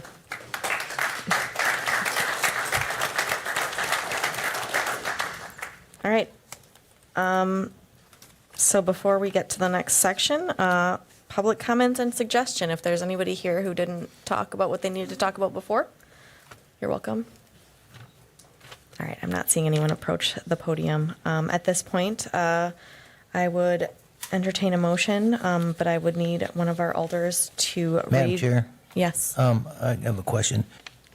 Do you actually think that, to my colleagues, do we actually think that another closed session is necessary on this? I mean, You guys get to vote on it. we've had closed session after, that's just my thought. But I will honor whatever my colleagues decide. Okay. All right. So I do need the motioner, and it looks like that is Alder Lukens, to read the closed session copy here. Congratulations on being that one. Oh, there, thank you. That's a lot easier for me. Okay, so can I just start with? Yep, Closed session pursuant. Okay, closed session pursuant to 19.85 sub 1 sub E of the Wisconsin statutes for deliberating or negotiating the purchase of public properties, the investing of public funds, or conducting other specified public business wherever competitive or bargaining reasons require a closed session, relating to approval of the development agreement between City of Wausau and Foundry on 3rd, Phase 1, right? Phase, LLC. Registered agent T-Wall 301, Wash, I don't know what that exactly means. So, okay, LLC. Okay, I have a motion by Alder Lukens and a second by Alder Hinkie. This is debatable, I believe. So if there are any comments, Alder Rasmussen. Thank you. I guess just a quick question with regard to staff. I see we have our outside counsel on WebEx. Is there new or additional information pertaining to the agreement to be discussed that would, in closed session, or based on the information we've already been provided and the discussion that we've had already in two committees? If nothing is different, I guess I also question the need for a closed session. Okay, I would invite Liz to our development director. No, this has been actually copied and pasted, basically brought over entirely from the Joint Economic Development and Finance agenda that was on September 13th, 2 weeks ago. Okay. Because there's some fine points within the agreement that I'd like to talk about, but I'd like to talk about them in open session because they're important to the public. Okay. And there are some serious positives that have been baked into the agreement. So I'm not supportive of a closed session if we don't feel we need it.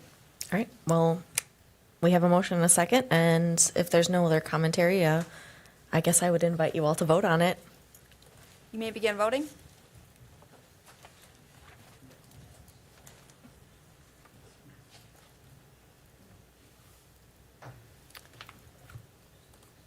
Motion fails 2-7. All right, we are staying in open session. All right, so, So next item. I'm sorry? Yep, we are now on to file number 190921. It's a joint resolution from Finance and Economic Development approving the development agreement between the City of Wausau and the Foundry on 3rd Phase 1 LLC, registered agent T-Wall, 301 Washington Manager LLC, and approving the tax increment financing incentives. I have a motion by Alder Rasmussen and a second by Alder Watson. But maybe before I get to commentary, I would like the Development Director, Brodek, to feel free to address us. Sure, thank you very much for the opportunity. So I just want to go through a few comments, basically kind of addressing how we got here and the importance of this development. So Wausau Opportunity Zone, as you know, and formed from 3 local foundations, the Dwight and Linda Davis Foundation, Greater Wausau Prosperity Partnership, and the Jed S. Alexander Foundation, to retain local ownership of the mall. There has not been any intent from this group to profit from the development, and the group wants to do what's best for the community and move us forward in an increasingly competitive environment where place is a driving factor in a community's prosperity. After years of decline, WAS and the city worked together to demolish the mall and clear the way for complete redevelopment of the area, opening a blank slate for development not seen in most communities. WAS, as owners of the mall, sought a developer who would not only build but also operate a mixed-use development on the site. T-Wall Enterprises is an experienced developer that met their criteria. T-Wall came to the city with a draft development agreement in May. Their TIF application, also included in this packet, was submitted soon after. And it was anticipated that the development would need public assistance, as most developments on this scale do. We began what ended up being months and maybe felt like years sometimes of negotiations over the summer. We took a draft development agreement to Economic Development on August 23rd, which many of this body provided input on. It was in closed session. We worked with T-Wall, our attorney and our financial consultant. Our attorney and financial consultant are both on WebEx right now, and reworked the agreement that came to Economic Development and Finance, as I mentioned, 2 weeks ago on September 13th, which passed Economic Development 4-1 and Finance 5-0. So this body now has the opportunity to approve a landmark redevelopment agreement of our downtown, not just for the heart of our community, but for our region as a whole. No other municipality in the region has a downtown like Wausau's, which won a Great American Main Street Award in 2019. This redevelopment will assure downtown Wausau's continued success as it continues to navigate the post-COVID landscape that left a 30% vacancy in office space in our downtown, which was previously the economic driver of the area. And we need housing. We have approximately 6,000 open jobs in Marathon County. We need people to fill those jobs, and people need a place to live. Though no one tracks this anecdotally, and we know that people are turning down jobs that require relocating to the area because they can't find housing. Not only do we need people to move here to fill the jobs, but our population continues to grow and households are getting smaller as more people are living alone, which is also just leading for a need for increased housing of all types. Since the post-2008 fallout, housing production hasn't kept pace with demand. According to the North Central Regional Planning Housing Assessment, we need approximately 10,000 residential units in the region. Over 2,000 of those are by 2025, and another 1,000, so a total of over 3,000 by 2030. We especially need these houses downtown, or these residential units downtown. Currently, we have approximately 2 or 3% of our residential units located in or around our downtown area. The WEDC, the Wisconsin Economic Development Corporation, suggests approximately 12 to 15% of residential units need to be located in a downtown for that to be a healthy, thriving economy. We also know that hybrid work models are here to stay, which means a return to the office will continue to be slow, and people who work from home are also more likely to spend money close to where they live. We've heard that testimony here tonight, anecdotally as well. Spending money at local businesses that are located downtown and owned by local operators infuse a far greater portion of money into our community than money spent online or at chains. The City of Wausau Comprehensive Plan, adopted in 2017, also has a downtown chapter that outlines a goal that the city will continue to develop and strengthen downtown as the heart of the community and the surrounding region. We heard a few people here tonight talk about the importance of Wausau leading as a regional municipality. Objective 1 of that downtown chapter states to support development and redevelopment in the downtown, and Objective 2 is to invest in downtown and encourage high-density residential use, which this development definitely will. Also, I wanted to say something specific about market rate rentals, because that's what this development is. According to the Regional Housing Assessment, which is still in draft form, but this data is accurate, I received this today, there are a total of 4,565 households that can afford a $1,250 or more a month in rent, and only 176 units in the study area to serve them currently, which is a gap of 4,389 residential units over 1,250 right now. A number of that number will grow as our population grows. This lack of higher-end housing and market rate housing means there's a heightened competition for low and middle income units. So building market rate housing loosens the tight grip on that market. Wausau also needs the tax base and disposable income that these market rate units bring to the community. Our 40,000-person city is the hub of social services and nonprofits for the region, as well as in much of north central Wisconsin. We are also landlocked, so expansion means we cannot grow out, we must grow up. It would take approximately 125 single-family homes to produce the tax base that this single project allows, and we clearly do not have the room for another 125 single-family homes. An expanded tax base also alleviates burden to current taxpayers for services like police, fire, and street maintenance, just to name a few. And so in this way, an expanded tax base benefits everybody in our city. There is also an urgency and a need for this project. We know the demographics of our region are shifting. We are getting older, and we need to attract and retain more young people. I appreciate everyone who showed up here tonight and is actually still here. It's amazing. To add to the vibrancy of our community.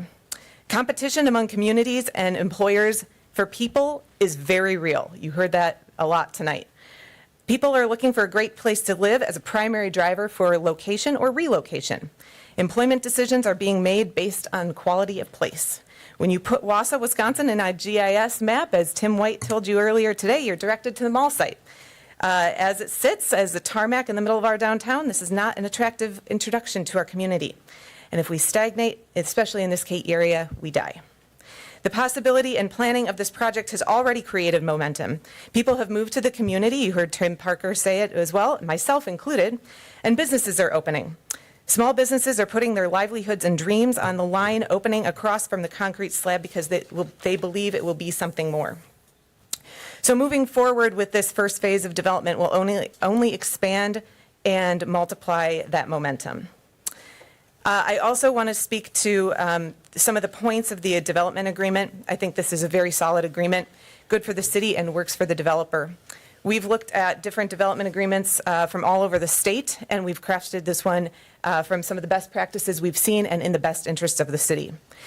One of the key points is this is reverse TIF or PAYGO financing, which means the city does not put any upfront money into this development. The developer is paid after the building is up with funds and increment that the project creates, and the city retains 20% of that increment for other projects in the TIF district.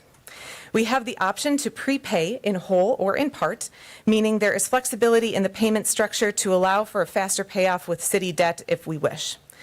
We built in provisions about litigation that ensure the developer has dropped all river life litigation and that no TIF payments occur during the duration of an assessment dispute.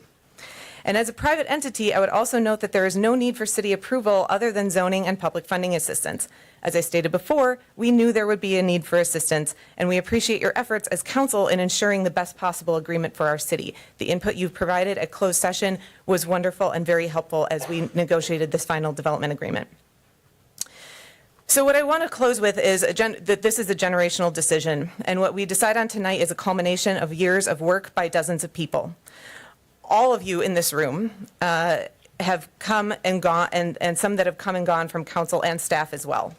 It was evident 2 weeks ago when we had former Mayor John Robinson, former Mayor Jim Tipple, who's still here today, retired Development Director Ann Worth, who I think I saw in the crowd, and former ED Chair Tom Neal, who was here today as well, all of whom oversaw transformational projects in their time. They all came to voice their support for this project. In talking with others around the state over the past several months as we crafted this agreement, and very intensively over the past week and a half as I've been traveling around for conferences, every person I talk to is excited about this project. And economic development professionals understand the extremely rare opportunity we have to completely reinvigorate and transform this area of our city and a key area in north central Wisconsin. We heard a lot about the courage it takes to make these types of decisions a couple weeks ago at ED and Finance. And it's just as true, if not more so, today. This is a legacy project, not just for the voting members of this council, but for this entire community. Just as the mall positioned the city as a regional retail hub for over 30 years, the Foundry on 3rd, the first of several phases for development on the mall site, will create new tax base and serve as a modern economic driver for regional redevelopment and reinvestment. Just as the mall required strong, visionary, and courageous leadership, this development requires the same.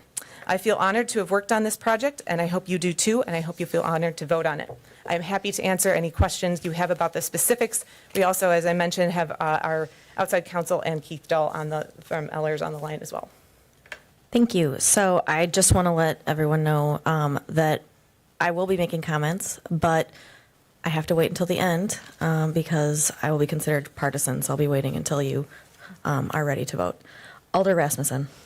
Thank you. I've had a lot of conversations about this project in my neighborhood with my residents, partially because every time I encounter somebody, they say to me, well, what's happening on the mall site? And when is something going to happen there? And when is this property going to re-enter the tax rolls? And so the project was revealed, and a couple asked me recently, well, why would you want to spend our money on rental properties?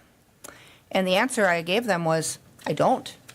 And that's why this is a good project, because the increment that's being used to incentivize this project isn't from the general levy. It's not from our tax dollars on our individual homes. It's from the increment generated by the new building itself. It's basically like the developer of this brand new building creating his own money. And so that site that produces no tax today will produce tax payments on a $44 million structure. We need that kind of growth here. We need all kinds of people paying taxes on gigantic value buildings, just like that, because that really then adds not only increment to our tax increment districts, but it does add money to our general fund.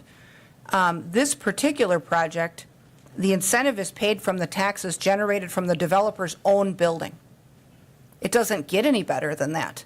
And the ask really was for 80% of the increment that he creates, payable until he's reached $6 million. And there's been some miscommunication out in the public about $6 million versus $10.8 million. The public ask is $6 million of increment that they create themselves off of their own building. The agreement carries an interest-bearing component equal to the value of the mortgage that the developer secures, or 5%. But with early repayment, we will never get to the $10.8 million cap. The $10.8 million cap is a cap on our investment, assuming that the obligation would take 20 years to pay for. Also, I think that it's important to recognize that there's no public money going into this deal up front. The developer has to acquire the site, borrow the money, build it, fill it with tenants, and start to pay his taxes on it. And only then do the incentives flow. And I can recall years ago when I first came on the council, there was an awful lot of tax increment projects that would give cash up front and hope that the project that got delivered was the project we saw in the renderings. That's not the way to do it. And we've learned a lot over the years. This development agreement has taxpayer protections in it that are better than any that I've seen in our previous projects.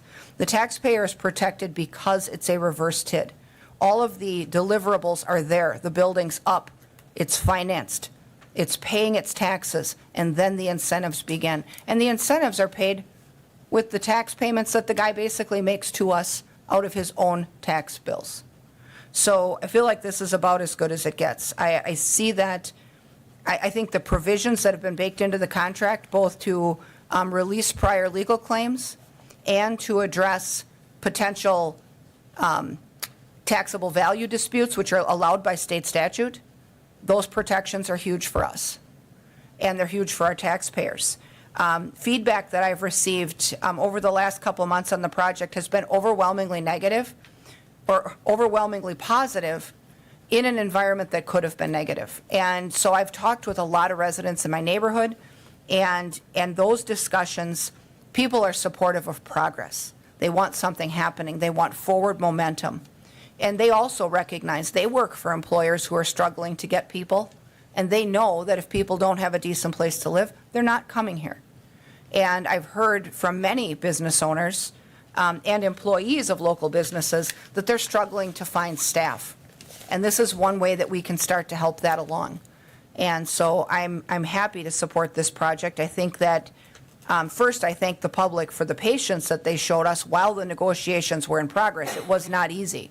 It took a long time, and we sent our team and our legal counsel back a couple times to get things for us in terms of concessions and taxpayer protections that we felt were important. They went back and they got them all. And so this really amounts to a job well done. And so I certainly hope that we support it tonight. I think that we are able to, as a city, do more than one thing at a time. I think that we can not only pass this project to produce market rate housing, but I think in parallel, we also are showing that we can do low-income housing initiatives at the same time. And we can fill that housing need from the top and the bottom, which relieves the pressure on the middle, like Liz said. So I certainly hope that we'll support this. And I think that, we have the ability to make a really positive impact on the future of our downtown. Thank you. Thank you. Alder Henke. Thank you. This has been talked to death, so I'll keep it brief. I'm new to all this, and for better or worse, I've had to really get into the nuts and bolts of TIDs and TIFs. I'd just like everyone to know this is not the first offer that was on the table. We've negotiated the heck out of this. To some of the citizens' concerns I've heard, the only person's tax bill that's going to increase is T-Walls. And as a millennial, I would just like to say, this is what we're looking for. This stuff works. Thank you. Thank you. Alder Watson. And I think to speak to Alder Rasmussen's point, I mean, institutions are slow moving, sadly, and it takes time to get that sweet spot with the development agreement. I do really appreciate that it's a reverse TID so that we aren't on the hook for anything upfront. And I think it does align with our mission that we just sort of looked at with the strategic plan. You know, it's to enhance our community quality of life and foster a sense of belonging for generations to come. And I think that will establish places that generations to come can enjoy and live. And then speaking to Director Brodick's point about the market rate apartments that are sort of in need in our region, I mean, the ask, T-Wall is projecting anywhere from $800 to $2,800 for their units, depending on what size. And I've been asked a few times, I mean, are people expected to pay these market rate apartments?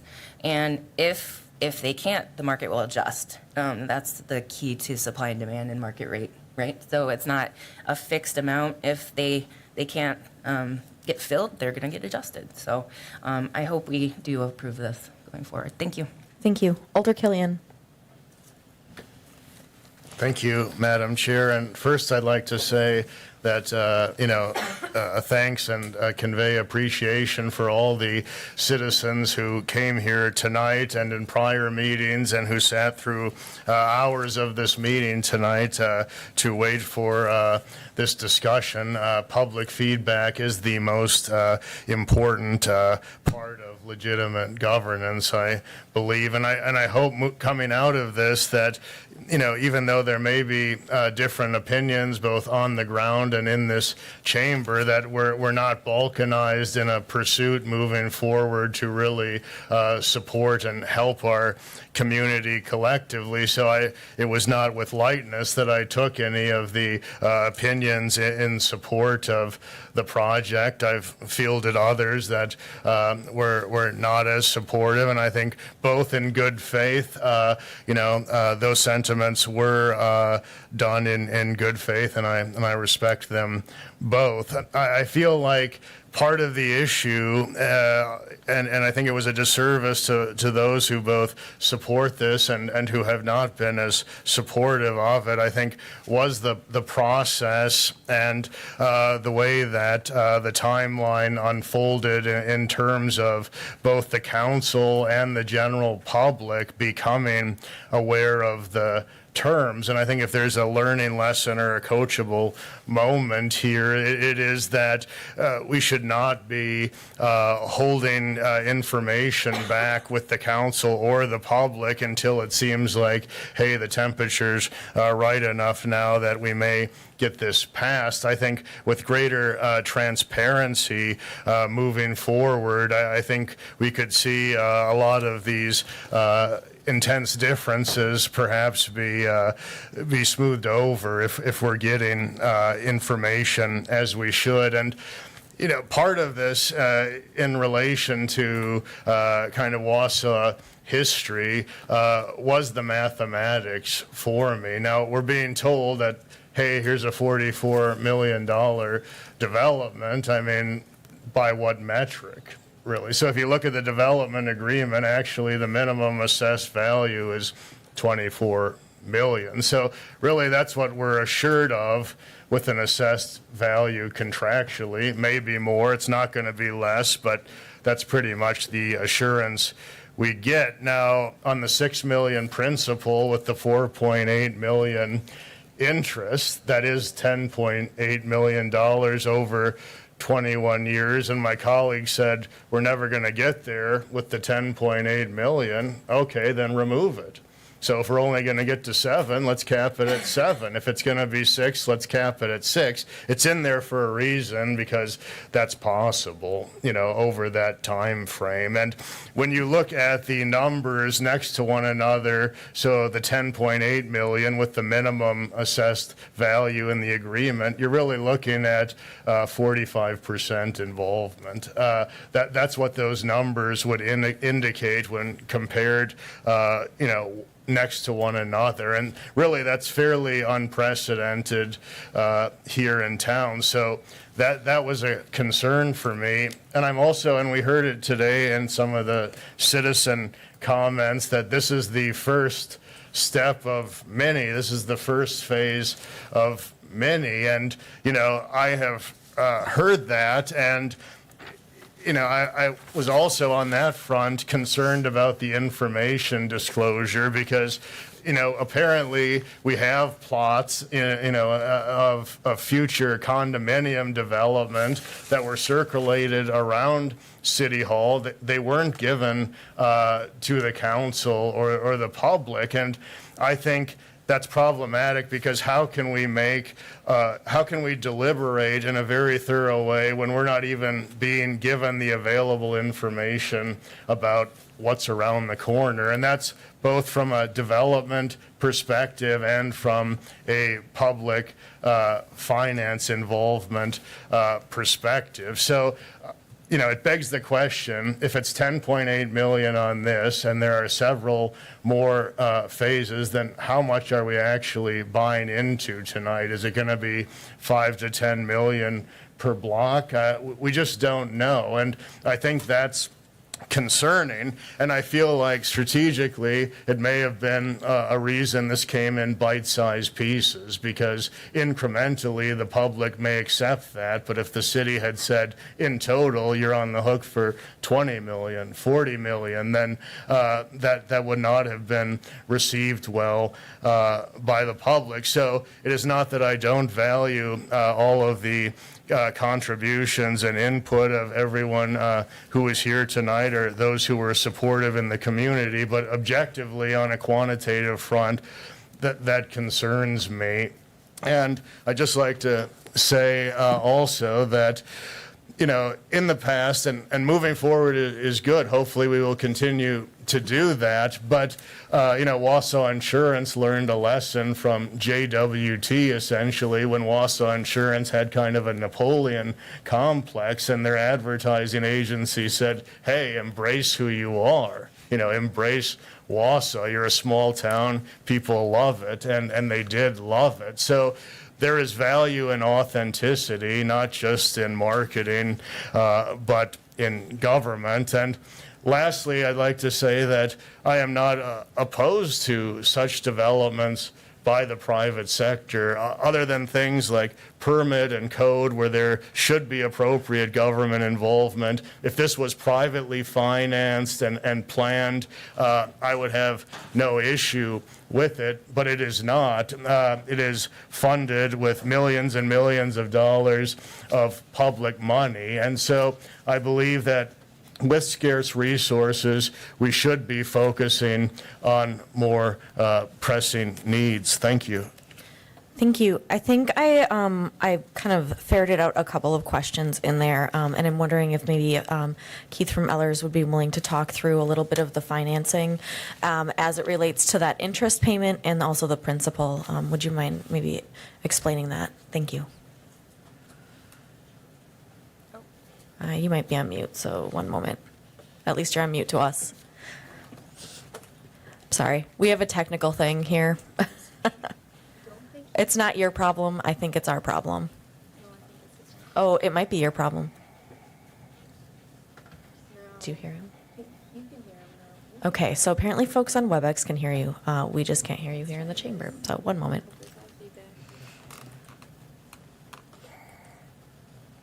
Now, can you hear us? Can you try again? Oh, boy. Oh, let me try another. Now, can you Want to try one again? more time? Oh, my goodness. Can you try again? Where? Oh, Yeah. All right. We got you now. All right. We are ready to listen to you. Thank you. Thank you. Good evening, everyone. Keith Dahl. I'm a municipal advisor at Ellers, the city's financial consultant. And I did the perform analysis for the project to ultimately determine the amount of public assistance that wouldn't unduly enrich the developer. Ultimately, what the public assistance is, principal amount would be $6 million. Reverse TID, or how I like to say it, is a pay-go obligation, municipal revenue obligation. So it's pay as you go. So if the developer does not construct the apartment that they say they're going to construct, they're not going to get the benefit of the tax increment. But ultimately, we agreed to a principal amount of that MRO note of $6 million with an interest rate component of 5.5% or the developer's actual rate of financing, and it would be the lesser of. 5.5% is the developer's assumed interest rate that they would be able to get from a private lender. So ultimately what happens is the city, upon completion of the project and the developer providing substantial information at time of completion before the city issues the MRO note, they would take that note to a private bank to get financing. But they're doing that up front before the project is even constructed. So the developer is taking on all the risk to monetize this piece of paper from the city to secure $6 million in upfront proceeds to use it for the construction of the apartment project. The city is not taking on that upfront risk. It is the developer in this case because the city's not providing upfront funds. Now, when we take a look at monetizing that MRO note, taking into the time value of money, that's where the interest rate component comes in. Because over 21 years with 80% of the annually available tax increment, the future value comes to $10.8 million for the developer. But when you take in that interest rate component of that 5.5%, they would really only be able to get $6 million today from a bank versus the $10.8 million. So that's ultimately where the principal amount came from, where the present value and future value are in relation to one another. The other thing that I wanted to address is that 20% that the city would retain over the anticipated 21 years is about $2.8 million. So right now, we're assuming 21 years for repayment of the MRO note to the developer. But depending upon where valuation goes of the project, this could be paid off sooner. And the city could also make earlier payments from the 20% that they're retaining to buy down that 10.8 million to a lesser amount. But we're giving the city the flexibility to allow the project to become fully assessed to make that determination at a future date with how they want to move forward with the public assistance. Thank you. All right, I'm going to continue calling on folks. Alder Lukens. Thank you. I just want to, first of all, thank everyone for all of your comments in the last number of meetings, Ms. Brodek and Mr. Pfeiffer and anyone else for everything, all of your hard work, because I know you've put a lot in this. Like Alder Henke, I'm a newbie on council, and so it's good that I like to research because I've spent many hours learning about TIDs and TIFs and really going through a very thoughtful process. I guess I just, anyone that really knows me knows I'm an advocate for people in need, especially. So affordable housing, homelessness, I definitely, I care about that. And so, I know I've seen the comments, posted about, this versus that. And what I've learned in the process is, that this is definitely needed. I've heard that over and over, and I've talked to a lot of people from different places in this whole process. And I guess I just want to say that I also know that work is definitely being done on affordable housing. It's just it's going on right now, that it's the planning. I found that out. And so I feel good about that. I do believe that we have good people working on that and that do want to implement that. I also have adult children who I know that this, places like this development are important as well. So I just wanted to thank everyone, and I just want to let those of you know who really do care, who are very passionate about the affordable housing and homelessness. Not that the other people don't care, so I didn't mean it that way at all. But that, I will be continuing to work on that, and I know there are many people that will be. So thank you. Thank you. Alder Larson. Thank you, Madam Chair. And thank you, everybody who came and spoke for or against this project. I guess one of my questions is for all the people that are here. It's glad that you have your vocal support on something like this, but your corporations, you're part of this community as well. Where is your capital investment in this, or is to help the city out? You need the people in the community to fill your jobs. Where's your capital investment in this? So I would like to just throw that out there to the public for any future developments that may come about. Thank you. Just as a reminder, all comments should be addressed to the chair. Thank you. Oh, all right. Thank you. You're right. I'm sorry. Before the first shovel is even dug on this, we will have approximately $5 million into this project here. And when you sit and look at just what the person from Eller said, you're going to get back $2.8 million over 21 years of that investment. Granted, this is only the first of all these. But my question would be, to any business person, and if you have $5 million to invest, would you invest it in something that you would not get your return, start of a decent return for 21 years? But we're expected to as a city. And my second question is not question, but concern is, when you talk about tax base, 80% of the increment goes right back to the developer as payment, and the 20% is what I consider breadcrumbs for what the city has invested into this. The citizens of District 10 are not for this. The citizens of District 10, 90% of them couldn't afford to move in there, so their house could come available for somebody else. The citizens of District 10 do not like the fact that public money is going into private entities, into for-profit corporations. And the citizens of District 10 will not support this. Thank you. Thank you. Alder Denny.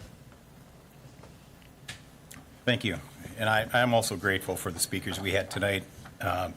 Certainly some exceptional leaders out here tonight, and they're not all just employees of WAS, so that was very helpful. Appreciate that. A lot of enthusiasm, so I hope I don't throw too big of a wet blanket on the party here. I plan to present this in closed session, but I'm going to make a suggestion. And we can debate the reverse TID in the process. I guess I had some prior suggestions in the process where we could have addressed some of the financial structure in a more traditional way to save money, but I made my point, and I didn't get the agreement on it. So I've pragmatically am supporting this, so we can debate that future moving on. But we had some comments about tools in the toolbox, so I want to put one tool out there, just a suggestion. The IRS tax code lists opportunity zones as an economic development tool that allows people to invest in distressed areas, of which this zone is listed on the federal opportunity zone tracks. So my suggestion would be that we add an insurance line that the city shall offset the $6 million grant by $1 for every $2 in federal tax credit received by the developer. It's not clear as to whether they'll use that or not, but if not, I would assume that Ellers did not evaluate in terms of tax credits? And if not, or if so, could you let us know about that? Yeah, I would invite Nick from T-Wall forward to maybe talk through the question of whether or not you'll be pursuing opportunity zone tax credits. So we will not be pursuing that tax credit. So it's not actually a tax credit. What it does is it lowers your tax basis only on capital gains. So if we had intended to sell the project, then it would benefit us. We would get a lower tax base per year. But we don't anticipate selling. We hold all of our projects for the long haul. So no, long story short, we will not be utilizing. Okay, thank you. And I guess looking to Ellers to answer this question, are you well-versed in this tax code that you could have evaluated this if it were? Yes, I am aware of it, but it's not a tool in a sense for government to entice development, local government to entice development. It's a federal way to stimulate equity within development projects that are ready to proceed.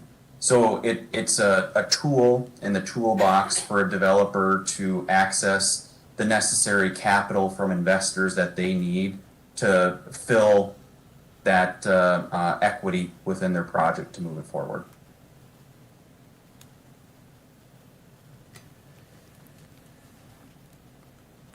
Do you have anything else? No, I'm going to let it go. Oh, okay. Alder Rasmussen. Thank you. I guess just one final point. I think that we do have some precedent where we've had prior projects where our sharing of increment has been at higher percentages on larger projects. Great Lakes Cheese is one of those in prior years. You'll recall that their new facility they constructed and opened is valued at approximately $50 million, and they're employing a large percentage of our workforce here locally as well. And so, this is certainly not the first development agreement that has requested a larger percentage of the increment that they've created for us. The amount of money that we still retain is estimated to be over $100,000 a year, and that's significant for us. Obviously, the first project into an area takes a larger risk, and we've had not only the city's financial analyst analyze the gap and decide that it's not only fair but necessary. We've also had our outside outside counsel, who we've talked to in the drafting of the development agreement, tell us that in terms of taxpayer protections, that this is about as good as it gets. So hopefully we can move forward. Thanks.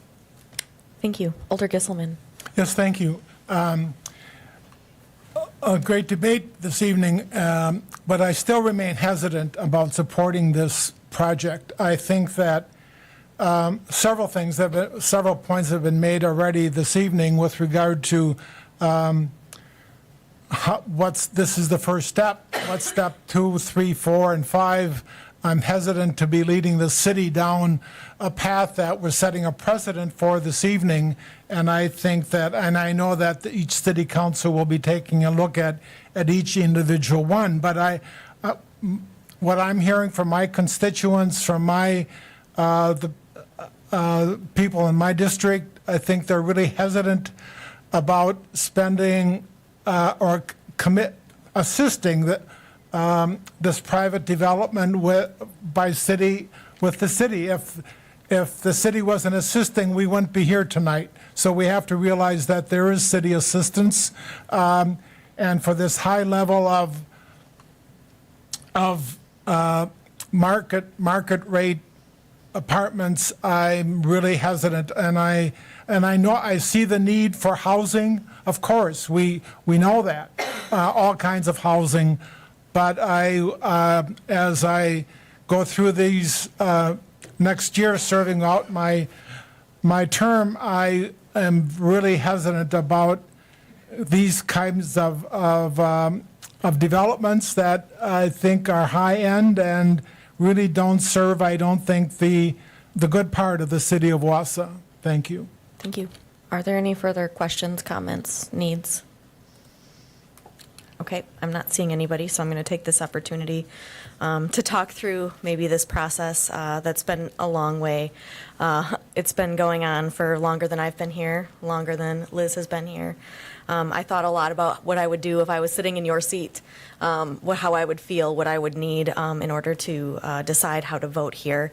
And I just want to recognize that there are 10 people who worked on this project as an elected official who are no longer sitting in these seats. We have a mayor, we have council members who were part of this in previous terms, the last 3 terms. So thanks for your work on this, because it all kind of led us here. I also thought a lot about what I would do if I had to cast a tie-breaking vote. That's not common here, but as you see, we have some folks who are missing tonight. I know that former Mayor Jim Tipple cast a few tie-breaking votes in his term. And, you know, it comes with risk in that way, too. So I want to let you know how we got to this place. There were a couple of things when I was running for mayor that people said they didn't ever want to see again. Number one, they didn't want to see a situation like that France deal ever again. And so that is probably the first thing that was in my head as we were talking through this with the development agreement, with the development team. How do we protect ourselves against losing city funds to a project that never materializes? And that's how we got to that pay-go. Secondly, you know, the TIF. I know that we've had lots of good debates and discussions about TIF. And again, I think that Alder Denny, I really appreciate you bringing up certain facets of this funding mechanism. I think you're right to bring up those ideas, and I appreciate that you did bring those up. I think what we heard from other Alder folks, and I tend to agree, is that we didn't want to borrow the money and then put ourselves in that primary spot. So I appreciate the feedback, and I think that's a really good discussion we should continue having about how we want to allocate city funds, whether it be reverse TIF or some other kind of mechanism. So thank you for that. You know, this isn't our first go with T-Wall. I recognize that we had kind of a rocky start to our relationship with T-Wall, you know, and probably the first thing that I did when I kind of sensed, like, what is happening here, I called my peers. I know the city attorney called her peers. I know the city assessor called his peers. What do you know about this developer? And what should we do in order to do the right thing by the city of Wausau? And I will tell you, there were dark nights of the soul for all of us. We sat down and we talked and we said, I don't know what we want to do, but let's figure out how we get it into the development agreement. And we did. That's how you got to that minimum assessment value. And I did hear a couple of comments about what is this 44 million in development versus the minimum assessed value. And part of that comes from what the costs that go into a development are. It's a little bit different than what it ends up being assessed as. If you would like a primer, I'm sure our assessor would be willing to talk, but I know he's talked to all of you previously. So that's why we have that protection in for us as the city, as that minimum assessed value. We will not be arguing about assessment. That's something I don't want to do. I know I voiced it a little bit stronger in closed session. I'm not willing to say what I said then now. Fourth item here, you know, we talked about the lawsuit and like the threat of the lawsuit and you know, claim for damages and things like that. And, you know, that was out in public and we didn't like that at all. I know that really, that made me really mad, and it made me want to tear things up. And I did tear things up, actually. So that's why we have the protections in here. Again, there will not be any lawsuits against the city while we're in this relationship. So you should feel confident in that. And then, you know, we talked a little bit about the ROI and what that looks like. I understand the hesitancy of hearing folks like, we're going to come back for more money from you. And I do think that you're right to hear that this is just the beginning and wondering what that means for us. But I also think that each council has that opportunity to decide, do we want to continue? This council's already decided when it comes to the riverfront. You've said no to some projects down there. You've said no. I've heard from some of you that you never want to hear certain developers ever come back on that riverfront. I'm listening to you, just so you know. So I think this is the opportunity before us, and you do get the opportunity to decide what you want to do next after this. So I do appreciate all the work that's gone into this. It has been a long time, and I recognize that we haven't all been at the same table. I haven't been at that table either, but we're here now, and the opportunity is before us. So I guess with that, I don't see anyone else requesting, and I'm now partisan, so I think it's time to vote. You may begin voting.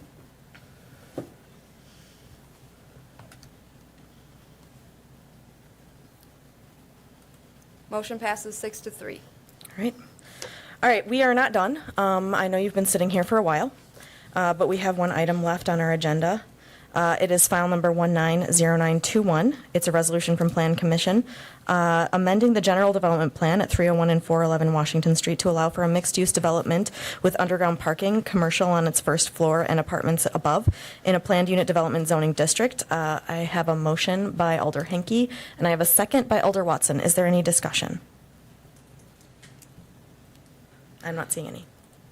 You may begin voting. Motion passes 7-2. All right, thank you very much. And the last item on our agenda, I would entertain a motion to adjourn. I have a motion by Alder Killian and a second by Alder I have Watson. Watson. All those in favor can signify by saying aye. Aye. Any opposed? All right, we're done. Thank you, everyone.